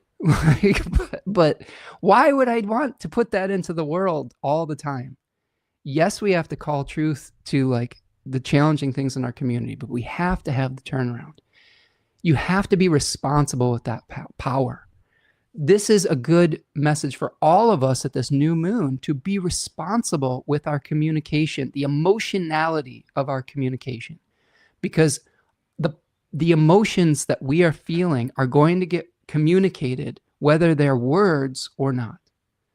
So take care of yourself so that you are radiating love and acceptance and positivity and solutions rather than fear, anxiety, disapproval, judgment. Doesn't mean that those things aren't going to come up, but witness them, deal with them, journal about them, make art about them, and then start to come back to the things that you want to create out in the world. It's so important. It's going to be so important for this new moon. Okay, so that's really the lunation itself. I'm going to take another little stretch, and then I will take you through the next couple weeks, speed run through the next couple weeks, and make a little bit of commentary. Now that we've got some more information, you can find a deeper dive in the astrology of June. But do me a favor, friends. If you're here and you're not subscribed to the channel, please subscribe. It's easy to do. Turn on the notification bell. Like the video. Okay. Easy to do. Just one click. And it really helps to get these messages, oracular things, maybe to someone that needs to hear it. Could be someone that you're having a conflict with. Maybe they need to hear this. Maybe they're stuck in their own personal hell and they're making your life hell because of it. And maybe just having the ability to talk it out with us could turn the tide for you and for that other person. You never know. Okay. I've been also doing a lot of stretching lately and foam rolling. If there was a product that wants to sponsor me, like the foam roller that I use, I can't remember the brand, but man, I'll tell you what, when you get into your 40s, your body just gets stiff, and foam rolling just, oh my God, this is really like, it's not really foam. It's like this really hard plastic with some foam around it. It's amazing. And I feel really good when I use it. So foam roll your problems away. Okay. Let's do a little speed run through how this will unfold until we get to the full moon in Capricorn. Okay. So we start off with Venus moving into Leo on the 13th. And let's look at it with it on the screen here. I'm going to give you two. Well, before I do that, we didn't look at the chart at all, but here you could see 24 degrees Gemini, new moon, hosted by Mercury in aversion on each of the planets on each side of the conjunction or of the sign of Gemini are said to be in aversion, and both, houses on the other side of the opposition, right? Those are in aversion, the dark place that isn't able to witness. So luckily we do have Mars in aversion to the new moon, but we do have Saturn in a positive sextile, you can see here. Neptune as well, okay? So we have to really be clear about what we're trying to do as well. All of the Cancer goodness is not witnessing Gemini because they're close by each other. So Jupiter isn't really a super huge part of the conversation. But Venus does witness by whole sign because Venus will be in Leo. So maybe lean into Venusian qualities. I would say the difference between Jupiter and Venus will often allow good fortune to come to her, be open to good fortune, whereas Jupiter has a little bit more of a hand in maybe taking actions to create it. So this might be a good one to allow some good things to come to you, but through your authenticity, just being your most authentic self. Mercury is back in bounds on the 14th. Mercury right now is out of bounds as I'm recording this. So if you're hearing me communicate in ways that you are unexpected, or you're like, Spencer doesn't talk like that very often, like might be Mercury out of bounds. Mercury is going a little bit outside the normal way of communicating. Maybe you have to think outside the box. Maybe you have to think in ways that are different than you normally would.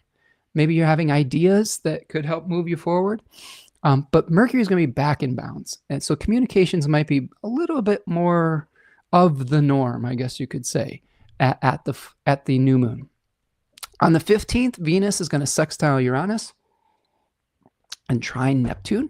Okay, so let's kind of go. You can see on the outside here. We'll just take you around. I know it's small, but if you zoom in, you can see some stuff, just so you can get a little bit of a visual on this. 15th and 16th, Venus here is sextiling Uranus, okay, right here, 2 degrees. And then it's going to be making the trine to Neptune at 4 degrees. All while it is completing its opposition to Pluto. So gaining in steam to the opposition of Pluto, which perfects on the 17th, okay? So Venus, it's contact with Uranus, you might get some ideas. Something might come to you about a new way of being your more authentic self, a new way to utilize your spotlight, utilize your willpower, utilize your visibility to communicate better. You might then also have some really, interesting ideas around how your most authentic self is not like someone else's with Neptune in Aries 1, and how it can help you become more of an individual rather than just someone who is being consumed by the machine or whatever you want to call it. And then once you figure that out, then you get to meet the machine on the 17th. So figure out who you are and what you believe in the days after this new moon, because you will probably have to advocate for those things, and you might face some resistance to that. But when you are more solid and secure in yourself, you become unassailable, I guess you could say.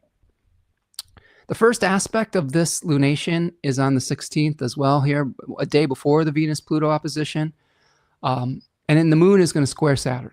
So the moon's going to square Saturn from about 13 degrees of Cancer in the same decan as that Mercury is in. So the tension between having to be forced to commit to our own values and the need to nurture and care for others and to bring the projects into fruition in a protected environment is going to be challenged. The way that can manifest in a lot of ways, I think, is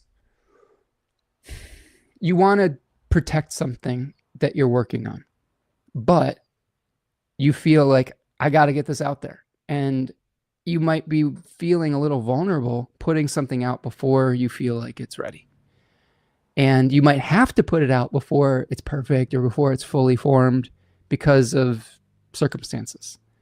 So think about that a little bit, is there's a lot of tension between how do we protect something versus being forced to make the new start. A Cancer type is going to delay until they feel like it's like ready to go. Here's an example of this. This is the most Cancerian example ever.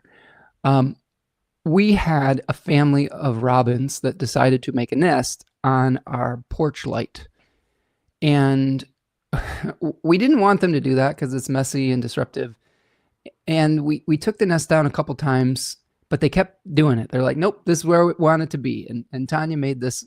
She eventually made these like streamers, like these shiny metallic streamers, and like these things that were almost like these pigeon guards. And the birds were like, wow, that's pretty sweet. Now we got a disco rave nest, and built it anyway. And at that point, we were like, whatever, like have at it. We'll learn to coexist. And they laid their eggs. We saw the mother robin feeding the babies, and we were rooting for the babies, and just like, it was really nice. It was a lot of fun. We coexisted. It didn't get too messy. It was right by the door, so she would fly away when we opened the door, and then we would be like, it's okay. I would talk to her and be like, it's fine. We're not going to interfere here. Do your business, you know. But the Venus-Jupiter conjunction was fledgling day. Like, the birds were big enough that we saw one of them outside the nest. I was like, oh no, the one's outside the nest. And he didn't look like he was flying really good. And there were two other ones still in the nest. So I got up to look to see if there was any more there. And as I got up to look at them, they all flew out of the nest. They were like, we're out. I was like, see you later, jackass. Thanks for the disco. And I'm like, oh no. And they were like flying really awkwardly. And one of them flew directly into the street. And I was like, oh shit. So we had to like go chase it back into the garden, you know, into a space that wasn't like literally in the middle of the road. So that to me felt like very Saturn Cancer coded, Saturn and Aries Cancer whatever coded. Like they kind of got forced out of the nest a little bit. I wasn't meaning to do it, but they probably went maybe I don't know if it was a day more than the other one had left. So it is a pretty beautiful manifestation actually of Venus and Jupiter coming together in Cancer. But my own personal experience of it was like, oh no, did they cook enough? You know, did they cook enough in the nest? Are they going to be able to survive? And the other thing that happened too is we had a really severe thunderstorm the night that they fledged. So hopefully they're okay. I saw one of them the next day, and I'm sure that there might be other ones around, but you might feel like a baby bird being pushed out of the nest a little bit too early, and you got to make it work, but there might be pressure. Of course, we have the Venus-Pluto opposition. We've spent time with that on the 17th. Then the sun moves into Cancer, and we have our summer solstice. Okay, so this is on the 21st, and immediately on the 21st, we have first quarter moon squaring the sun in Cancer to the moon in Libra. So the ingress of, let's look at the ingress here of the moon, or sorry, of the sun into Cancer. Well, the solar ingress does happen with the moon in Virgo. Okay, so that's good. That's more positive because those two planets are sextile one another. But almost immediately after that, we have the moon moving into Libra. So the tension of an emotional, personal relationship, the sun and Cancer one, of deciding what we love and feeling passionate about it, is coming into contact with a need to see things from someone else's perspective, a need to balance out fairness. I think that decan of Libra is all about exposing an inequality first. It says this is a situation that's not fair.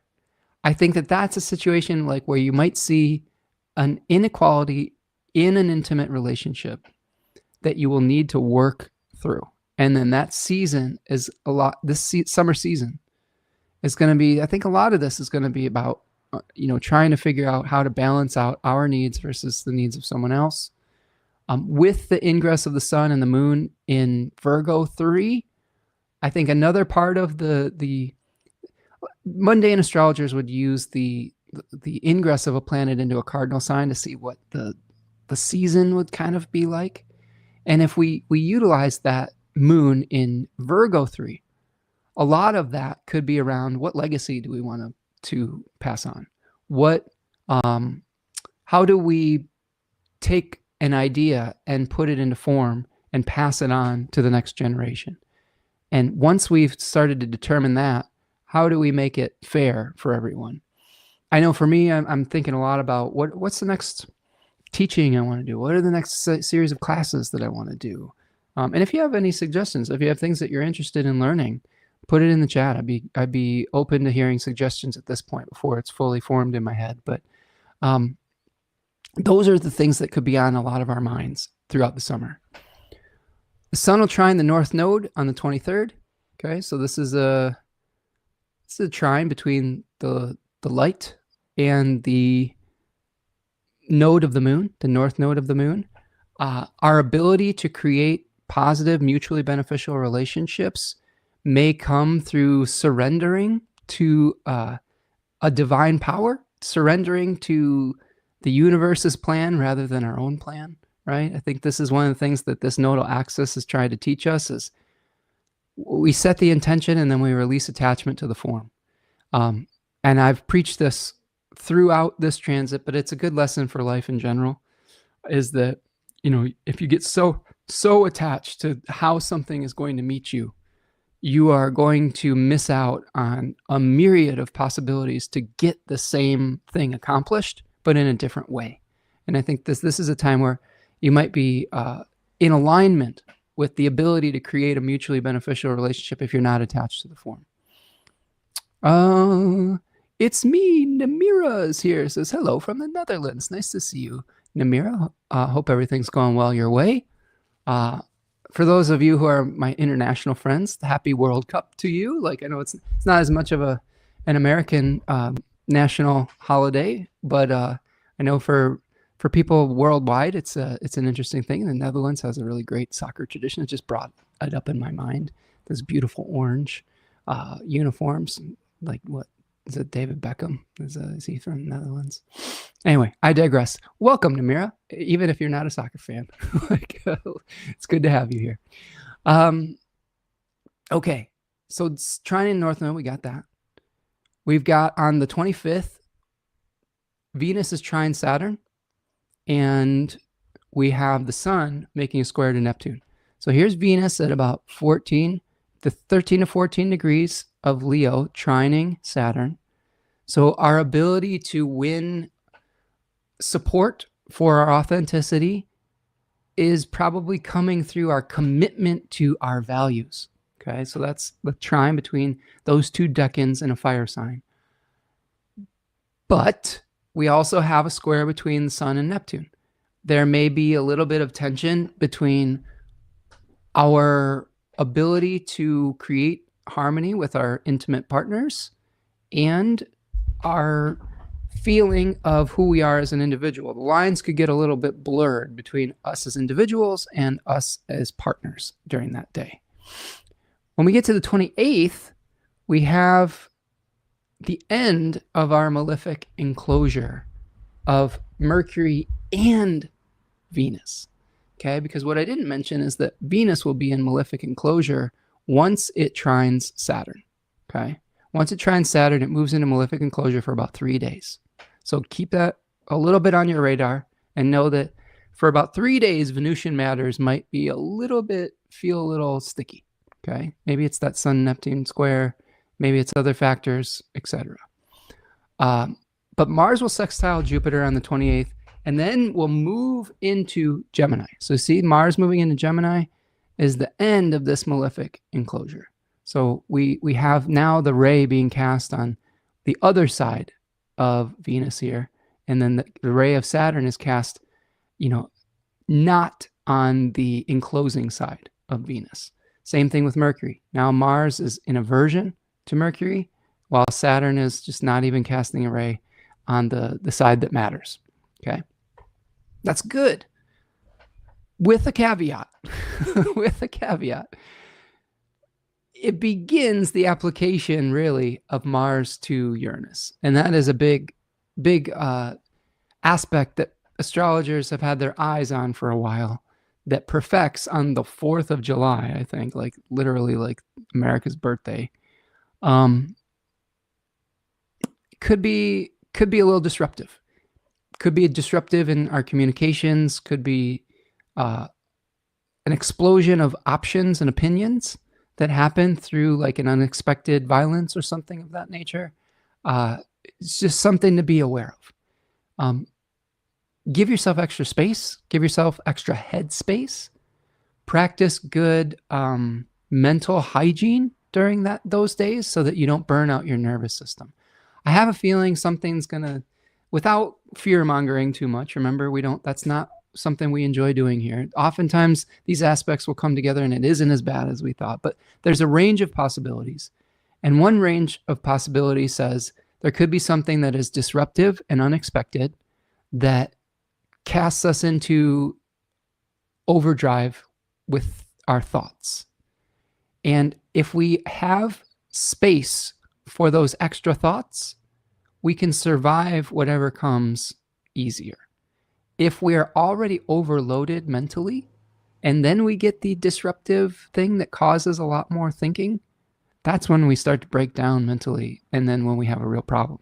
So when we see things like this, it's not necessarily something to be afraid of, but what I like to do is create extra space in my schedule, create extra space in my mind to make sure I'm not overly committed around those period of time. And then, especially for this one, when you have Mars and Uranus coming together on the fucking 4th of July, just common sense says, be extremely careful with pyrotechnics.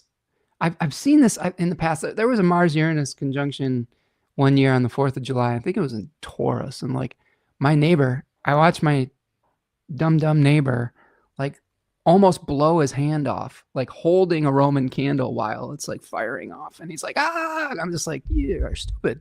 Like that is preventable. So be very careful with, if you're pyrotechnics, that's what you do.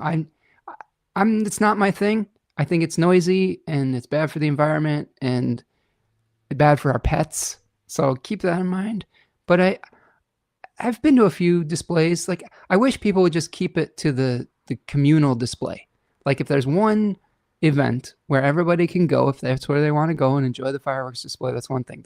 The home fireworks thing is I wish that wasn't a thing, if I'm being 100% honest. But if that is your thing, be smart about it, because you could end up losing a few fingers if you aren't on that day, especially with Mars Uranus.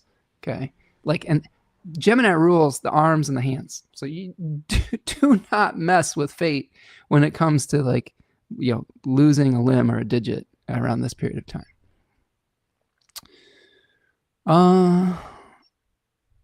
Can you move the chart, the moon in Virgo trine Mars on Algol? Am I already past it? That was like right before moon entering Libra. I'm concerned in my first house. Oh, okay. I can look at that real quick. Let's just go back for a second. On Algol, the moon on Algol? Oh, the moon applying to Mars. Oh, that is, there is some concern with that. Here is the moon applying to Mars on Algol, but it's a trine. I mean, don't mess with Mars on Algol at all. Like, I think that's the thing. Like, that's a good catch. Actually, that is worth spending some time on. It's a trine, so that's, at least it's not a hard aspect.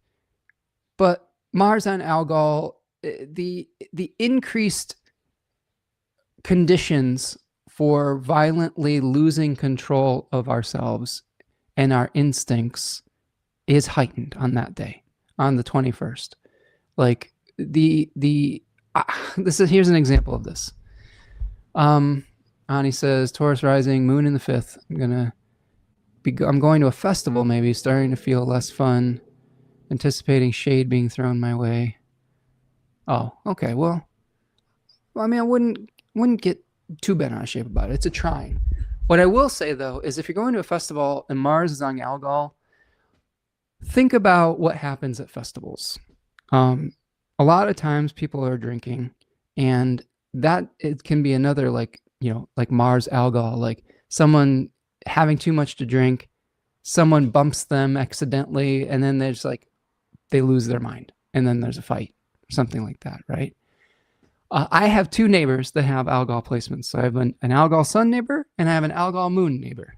And there was a day where they were just getting into it with one another. Like there was one of their dogs injured himself because a dog on the other side of the fence was barking at it, and they somehow ran into something, and that set them off. And then the 2 of them are just algoling out. They're just unconsolable on some level, because I spent 4 hours talking to them, trying to console them. Like eventually one of them, the sun one, calmed down. The moon one, not so much, but really he just needed a day to cool off. But the point being is that when an Algol placement gets activated, you are not rational anymore. That's what we say, we're losing our head. That we say we're losing our head with Algol it's in reference to the Medusa story, where Medusa, Algol is the blinking eye of Medusa, in the constellation Medusa, right? Perseus holding Medusa. And there can be this power that is unleashed, that is like feminine, but also violent, this feminine protective rage. But think about what I just described to you. The Algol sun native got enraged because his beloved dog got injured. It was a protective feminine force that was ignited. But then they just see red. It's like a mother bear that is like, oh my God, we've gotten too close to the cubs. You're fucked. You better not go near her, So that to me is the kind of energy to think about with Mars on Algol is, how do you maintain your own sanity, centeredness, especially Ani, I know, without calling out too much about your chart, like Mars is an important planet for you, hosting stuff, right? So you want to make sure that you are centered and you're not getting triggered by things, or like somebody doing something that makes you upset or things like that. But also be careful around people that might be, inebriated or something like that. It's just not a great day to get in a fight, okay? Because if you do get in a fight, people aren't going to be rational about it. They're going to be very irrational. And in some circumstances, that energy can be directed towards protecting people, but it's not one that I really am super comfortable working with personally. Ani says, this looks sticky with the Venus and malefic enclosure, not afraid, but awareness. There you go. I think that's true. Just being aware of what the sky weather is around you. If you know at that festival that you've got Mars on Algol, you're going to be, if you see someone getting out of hand, maybe you move away. You know what I mean? If you see a drunk person like starting to get rowdy with another drunk person, maybe you step aside. Maybe you go to a completely different area of the festival or something like that. They're little common sense things. It doesn't mean that you can't go. It just means that, have your head on a swivel a little bit. Okay, so let's go back to this 28th. This is the end of the malefic enclosure of Venus and Mercury, okay? The end of the malefic enclosure. That probably means that some of the tension that we feel right at the ingress starts to dissipate a little bit, okay? Now, we're not out of the woods, though, because Mercury stations retrograde at 26 Cancer on the 29th. And this is... Mercury retrogrades get a bad rap. I don't think that they're not that bad. Like they just are, just like everything else just is. But I do think that with Mercury stationing retrograde here, things are up for review, right? So there it is in red now. Mercury will be applying to Jupiter within 3 degrees or so, almost within 3 degrees, close within 3 degrees. But then it does what is called a reformation. And a reformation is when a planet retrogrades before it completes an aspect. So I do think that this will echo the Venus-Jupiter conjunction. So I want you to look at what good fortune or what challenges came to you through the Venus and Jupiter conjunction this week. And there will be questions that come up that you are trying to find answers to as Mercury moves into conjunction with Jupiter. But you may have to find more information before you commit to something, because Mercury says, well, not so fast. You gotta have some more information before you commit to that. For me, like the biggest event that I could see was the fledging of the robins in the nest. I can see some kind of possibility that I will revisit an encounter with that family of robins during this day, potentially. Who knows? Like I had another juvenile robin take a dump on my shirt the other day while I was like out talking with my dad in the backyard, and this like a bird just crapped on me. And I was like, oh, thanks, buddy. Like, I don't know. Some people believe that it's a blessing. Like I've stepped in a lot of poop lately and been pooped on. Like, I don't know. Maybe that means something good's coming my way, but it just has stood out in my experience. But long story short, questions about surplus and scarcity that you thought you maybe had an answer to, that you thought were about to be completed, you might need some more information. That brings us to the full moon in Capricorn on the 29th as well. And this is really, we've got the tension between the sun and the moon, with the moon in its exile in Capricorn. And we are trying to utilize the solar energy of Cancer 1, where we're trying to find mutually beneficial relationships. We're trying to nurture something that we're passionate about into full form.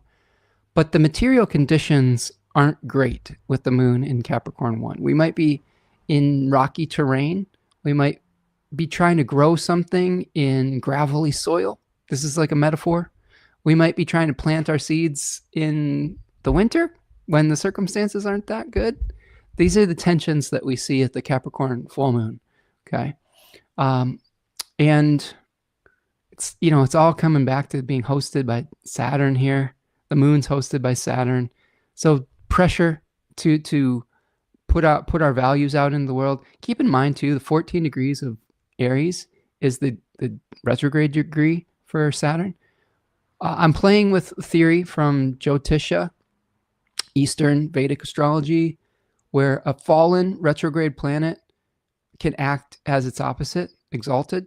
So if things aren't working out right now, there might actually be a window at the end of July, between the end of July and December, where Saturnian things might work out a lot better. So you might get the cooperation that you need with a partner, because it might be acting sort of exalted. I know we had some experiences like this last summer when Saturn retrograded. We had a mutually beneficial relationship with my daughter and her business, and it affected our businesses positively. So if things aren't working out here, maybe wait a few weeks, and it could be more fortuitous time. I'll talk about that full moon and the astrology surrounding it in a future broadcast as well. Mars will be at the bending of the nodes. We got 2 more things here, and then we wrap up. Okay. Mars will be at the bending of the nodes on the 30th. And this is interesting to me, because this is Mars moving away from the Pisces North Node, a place of increase, and moving towards a place of decrease. So really practically, what you want to look at there is what are the topics, first of all, associated with Gemini in your chart. In this random Capricorn rising chart, Mars is in the 6th house in Gemini, but it's hosting the 4th house of Aries and the 11th house of Scorpio. So if you're Cap rising, you might be at a turning point with your home or your family and with your friendship community. And you might be moving towards reduction of some of those things with Mars at the bending of the nodes. So that's one possibility. So topically, that's how we do Hellenistic astrology. We look at those guest host relationships. We look at all sorts of other factors involved that are trying to speak to us oracularly. That same day, Jupiter is moving into Leo. So that's a big shift because Jupiter changes signs once every couple years or so. So it is leaving its exaltation. Oh, sad, because it's been doing a lot of heavy lifting in Cancer and moving into Leo and into an opposition with Jupiter, or with Jupiter with Pluto. We lose some dignity, but there's still positive things to come with that. Jupiter does have decanic dignity in the second decan of Leo, so there is that. Just shifts the energy. There will just be, to me, that is the energy of you've been nurturing something for a while. Now it's time for it to see the light of day and to be pressure tested, and it will be pressure tested with the opposition of Pluto. So if you've been protecting a project, it's kind of time to push it out of the nest with Jupiter and Leo a little bit. And that might be uncomfortable, but it's going to be necessary. Okay. Complicate is here. What's up, Kate? Nice to see you. We always see that you're like reaching into the, is that a laundry? Is that a washing machine that you're reaching into? That's fascinating. Kate says, I don't know, Spencer. I've had a lot of poop on me in life. There you go. Who knows? I mean, maybe that's a way for just a lot of us who've been shit on over and over again to say, well, it's lucky. We're going to be getting some good stuff. Sometimes you got to look for the silver linings. Ani says, yeah, Saturday when the moon is applying to Algol, I'm planning on not camping and going home early. You know what? I mean, that's a way to like find a compromise, right? To say, you know what? I'm going to still go try to enjoy this experience, but I'm not going to put myself in a situation where it could be dangerous or I could not feel secure, right? I think that's smart. That's like a good way to kind of have a balanced perspective on it. Kate says, yeah, I was at the laundromat. Yeah, it's a cool picture. It looks almost like you're in a space capsule or something, like you're reaching to us from outer space. Okay, so those are the kind of the aspects. Just preview of July. I'm going to do the astrology of July, hopefully next week. Hopefully, fingers crossed, I'll be able to get that out for next week. But we got a new moon in Cancer, a full moon in Aquarius. Venus will move all the way through Leo and then into its fall in Virgo. So do some Venusian things while you can before Venus has a little bit more of a struggle. Sun moves into Leo, which is positive, and it can be positive, although we will have the Sun-Pluto opposition. So, you know, these outer planets do have at least some kind of effect on things. As traditional astrologers, we kind of see them as sort of like the way people use fixed stars with the tighter aspects and having a little bit of a more global effect. Mercury will station direct in Cancer 2 in July. The nodes will shift from the North Node in Pisces to the North Node into Aquarius. They move backwards. The South Node will move from Virgo into Leo. So an increase in our awareness of maybe communal relationships, also an increase in censorship and a reduction in the ability to be an authentic individual. So there are two sides to every coin. There is an awareness that our actions affect other people and that we're building community and building an interconnected awareness with the North Node in Aquarius, but it also could be an increase in the attempts to homogenize our communities in a negative way and to suppress individuality as well. So there's two sides of that. We do have Saturn and Neptune retrograding in July, and then we have the Mars Uranus conjunction on the 4th of July. So we'll talk about all that next week. But that's the astrology I've got for you. We're going to do an I-Ching and an animal. So thank you so much for hanging out. Kate says, it's like every good thing has a caveat. I mean, Kate, that is a profound statement, right? If you look at it from a Taoist perspective, without trying to go too far deep into this rabbit hole, but you see in the yin yang symbol that in every extreme of, here, I'll just draw it for you. this is just life, right? Let's take this. Let's use purple. See this? Oh, no, I don't want that. Let's use it. So we've got a big circle here. See that? Actually, let's do this. This will be fun.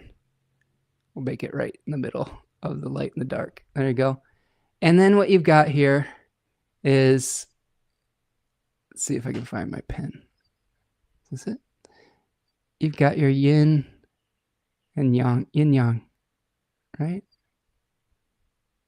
And then in the light part, you've got the seed of the dark, and in the dark part, you've got the seed of the light, and they're constantly flowing into one another at their extremes. You see what I'm saying? So there is always a seed of the dark in all light and good things, and there's always a seed of the light in the negative things that we're experiencing, if you follow the Taoist perspective and the symbol of the yin and the yang. To me, it makes a lot of sense. I can see when we go to extremes, we have the, like, for example, if let's say we have a meal that we really love. Like my partner made chicken burritos the other night. They were really good.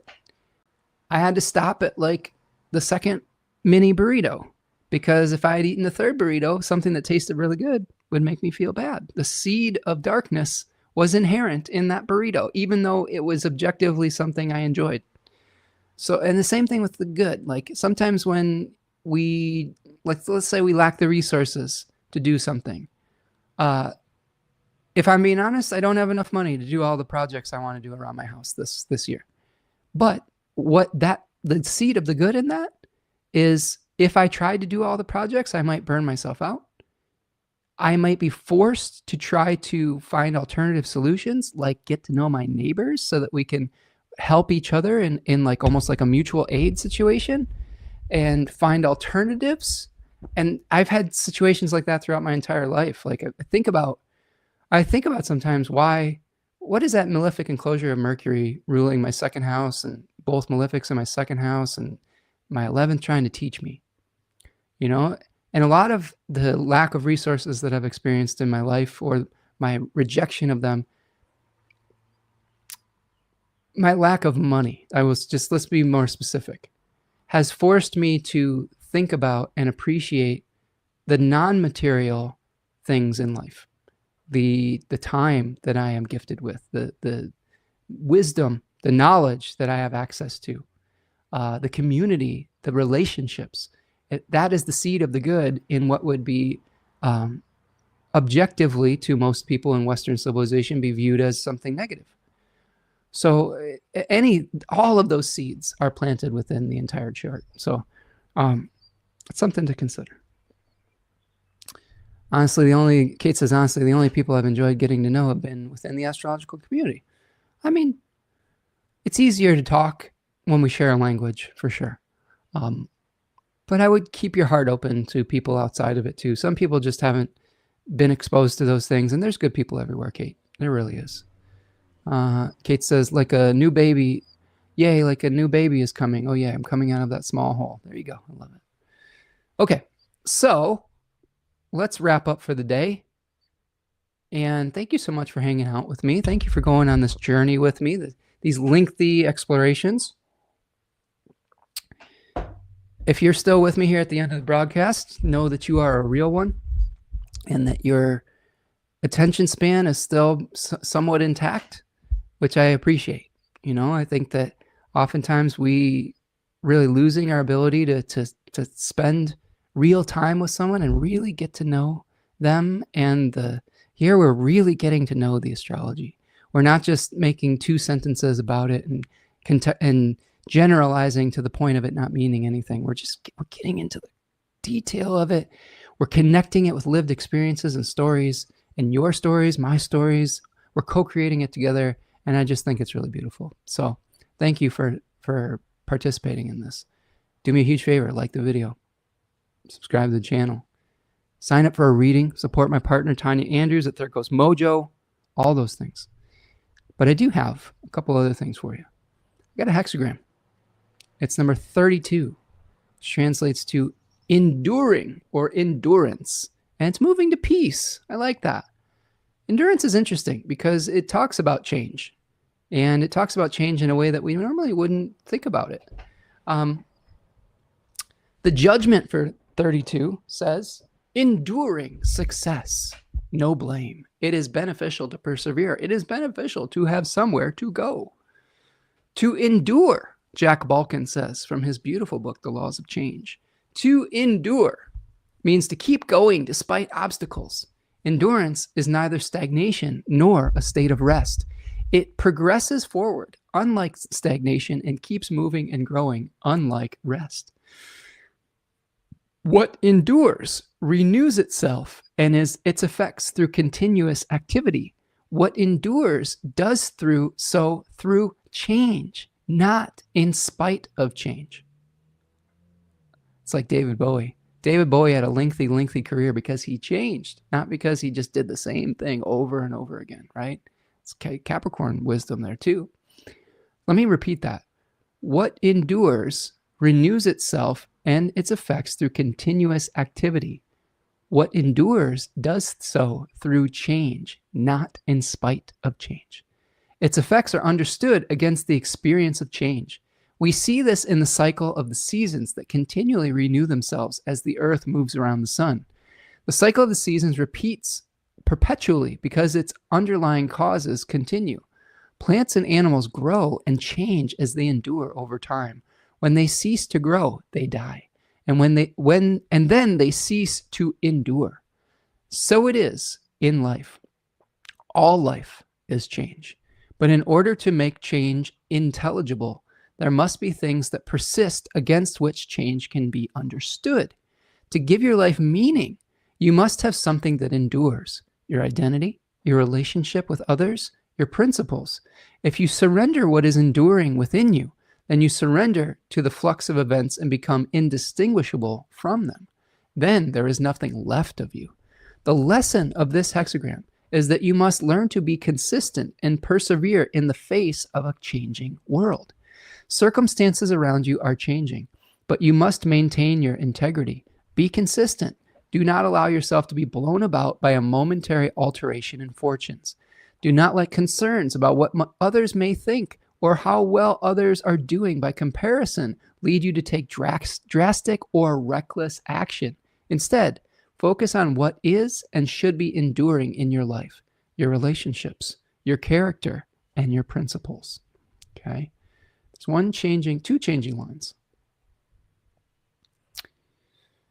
The initial changing line says, diving into duration. Such perseverance brings misfortune. Oh, and I forgot my animal book. I'll have to go get that in a second. You are eager to get started. Okay. It says, diving into duration, such perseverance brings misfortune.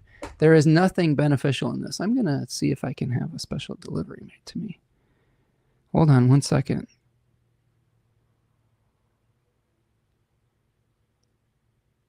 One moment. Texting. Okay. You are eager to get started, but Rome was not built in a day. It did fall in a day or so. That's not really true either. There was some decay, right? Anything that is truly enduring requires commitment and continuous efforts extended over a long period of time. Stop and carefully reflect on exactly what you want to do. Plan ahead. Consider the consequences. Do not think that you can cut corners. There we go. Thank you, friend. Hey, got it. Do not think that you can cut corners. You can't cut corners, people. If you try to get quick results, your efforts will amount to nothing. A similar point applies to the cultivation of the self. Often when people see that they must make a change in their lives, they rush forward trying to become the person that they want overnight. Right? This feels like Saturn in Aries type of thing, right? Okay, overnight. Hence, the text speaks of diving into duration, but you cannot change your habits and attitudes so quickly.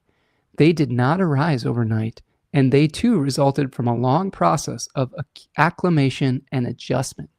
Reform requires perseverance and continuous commitment to replacing old habits with new ones. If you try to change your lifestyle too quickly without the necessary commitment, you will quickly tire of your efforts and succumb to temptation. This kind of reckless attempt at perseverance brings misfortune. Hence, the text says there is nothing beneficial in this. This is great advice for Saturn in Aries time. You got to have the long term in mind. This is where utilizing like the Saturn in Aquarius oil or something like that, or some ritual where you're getting in touch with real Saturnian energy can be important. You didn't build these negative habits over the course of one day, 1 week, whatever. They were a lifetime of being built up.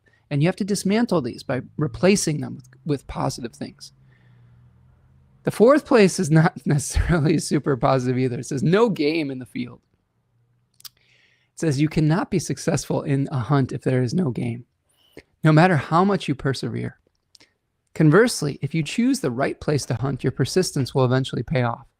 Dogged determination must be accompanied by planning, self-reflection, and common sense.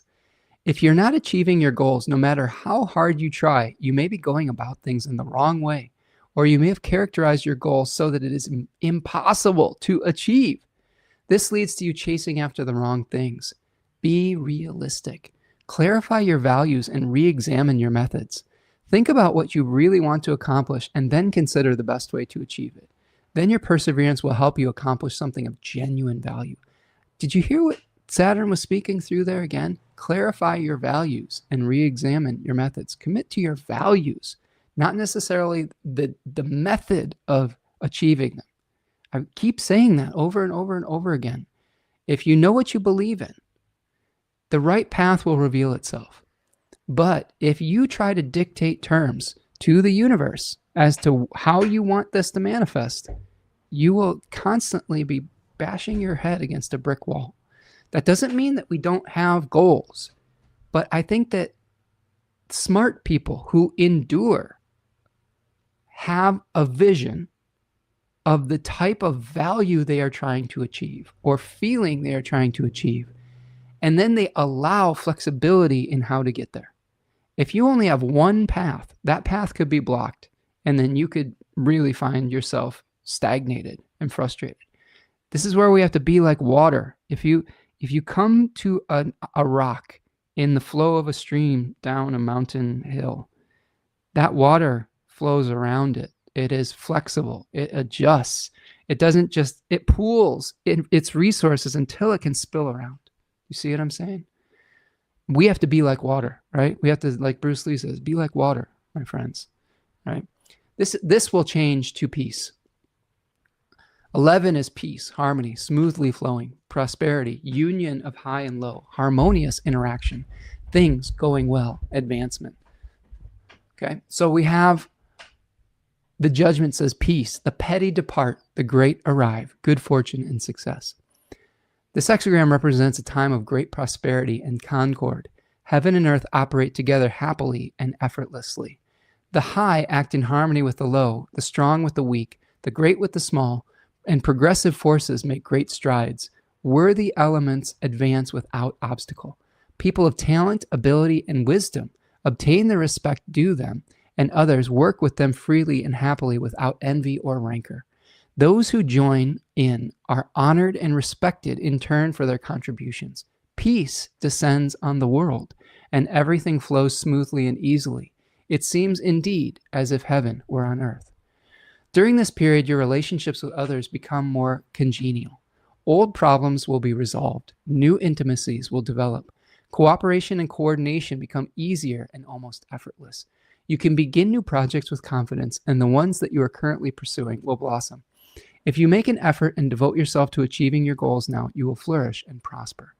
Okay, so this is, I think, when we practice endurance, but we practice it with the spirit of change and the spirit of flexibility, that will lead to peace. Okay, so this is something that we, I think, are being taught at this lunation, is flexibility, making adjustments when maybe the first way doesn't work out, or when our vision wasn't complete. Maybe we didn't have enough information. Maybe we didn't have the right resources at the right time, and we have to open ourselves up to alternatives.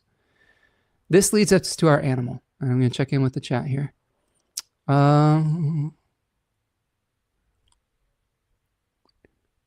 Let's see. I'll do my best. I'll do my best to come in. The mule is our animal today. And I have my book here now because my beautiful partner, Tanya, brought it to me as I was desperately searching for the book that I forgot to bring in with me. The mule is very interesting. And this is one that I think is good advice, especially for what we were talking about with like the algol placement and things of that nature. Mule symbolizes independence, intelligence, and wisdom. Mule is the sterile offspring of a male donkey and a female horse. Mule is independent in nature, is extremely intelligent, and is wise. You can't use the same training process with a mule that you would with a horse. A horse is more tolerant and giving. For a mule, if the training doesn't make sense, then it will refuse to do the work. So stubbornness built into this. You have to train slowly in a logical, sequential manner. This means you tend to approach situations in a slow and logical way. If things are confusing, you'll try to make sense of them, but if you can't, then you refuse to be involved. This animal has intelligence for allowance, independence, intelligence, steadiness, wisdom. Has challenges of infertility, overly independent, and stubborn. Stubborn as a mule, right? When a mule appears, it means to trust your own strength, rely on your own wit and intelligence, and make sure you're capable of handling the things you take on. Don't commit to things that you're not 100% on board with. If you believe you've taken on too many projects and are feeling overwhelmed, Gemini 3, anybody? Let some of them go. I love how these things flow into one another. This is why when we get so fixated on one system and we don't open ourselves up to multiple ways the divine can speak to us, we're making a huge mistake, in my opinion. Because listen to that sentence again. That is Gemini 3 to the T, right? If you're overloaded and overwhelmed, there's no room for new things. Let some of them go. Okay? Mule means that you're a strong person with strength of character who prefers working alone. Mule reminds you that sometimes a very heavy workload needs to be carried by more than one, and it's okay to ask for help. Mule gets its intelligence from the donkey and its athleticism from the horse. This means it can handle heavy loads with ease. It has a lot of common sense and a high sense of self-preservation. For you, this means that while you can do the work asked of you, if you feel unsafe or it is illogical, then you have no problem refusing. When Mule appears, it means to check yourself to see if you're being overly cautious simply because you don't want to be bothered to do the task at hand. Okay. Mule is also known as long ears, so make sure you're really listening to and understanding what others are saying to you. Use your keen sense of hearing to listen for insinuated meanings. Things that are there in tone and pitch, but not voiced in words. This animal assists you when you need to be steady and grounded, or if you need to exit a situation quickly. Mule has a freeze reflex and a flight reflex, so if it is startled, it will freeze in place or bolt. Like Mule, most of the time you're grounded and approach life with a steady forward movement. Other times you feel a pressing need to escape. Mule is a hardy animal that is more resistant to disease or parasites, has harder hooves, and can exist on less food than a horse. This means that you too are tough and resilient, and it can accomplish much because your body is built to handle hard work. Mule can help you have better people connections. Mule has a natural affinity for humans, and when treated with kindness, patience, and understanding, it will treat you and do what you are. It will trust you and do what you are asking of it. Mule reminds you to treat people as you would like to be treated. See them as unique spiritual beings with their own spiritual truths. Understand them in this manner, and they will connect with you in the same way. When not seen in this way, people tend to rebel, like the mule. Okay. Treat other people with respect. Be patient. Be flexible. Build trust. Don't get so stubborn in the way that you're doing something. Listen to your intuition. Listen to what's going on around you. Pay attention to the nonverbal signals that you're receiving as well. And if something looks dangerous, like with Mars Algol or Mars Uranus, it's okay to just be like, I'm out. You know, when we're cutting the head off something's not, it doesn't mean we're losing our head. Maybe we're just like, nope, we're not part of that anymore. Do you see what I'm saying? So Mule can be really helpful in that regard. So my friends, that's what I have for you today. Thank you so much for hanging out with me today. You can find me over at Spencer Michaud at social media. You can find me at spencermichaud.com if you'd like to reach out for a reading. I hope that you do. I always enjoy working with you. Helps me keep the lights on too. So you're supporting the work that I'm doing, not only here by working with you in your own life, but supporting the work that I'm doing here as a service to the community each week by signing up for a reading, by visiting the store, purchasing a webinar, by visiting Third Coast Mojo and supporting Tanya's work. All of that stuff goes to support the work that we're doing here. You can buy a super chat or a super thanks after the fact, or support the channel at buymeacoffee.com. If you want to help support some of the restoration projects and native pollinator habitat projects, that's the place to do it. So we could use all the help we can get, to be honest. But I digress. So have a great weekend. Have a great new moon in Gemini. Try to be flexible. If the first option doesn't work out, be flexible. If you don't have the resources monetarily to do something, maybe there's another way to get support.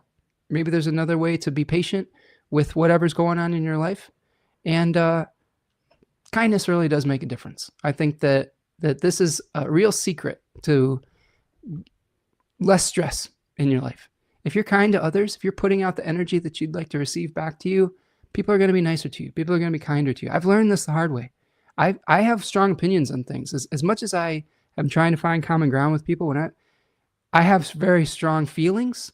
And as a young person, some of those feelings were negative. And whenever I put those negative feelings out, I got a lot of it back, thrown back in my face, reflected back into my face.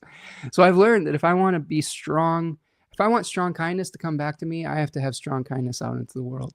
And sometimes that can manifest as protective energy, but it really does help.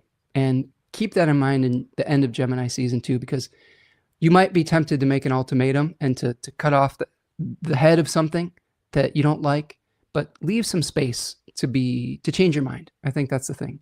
Don't make such black and white statements that you can't learn something new and then be flexible and accumulate information like water and then spill around those obstacles, even if those obstacles are interpersonal conflicts with other people. That's what I've got for you. Be kind to yourself. Be kind to one another. We'll see you the next time. Peace, friends.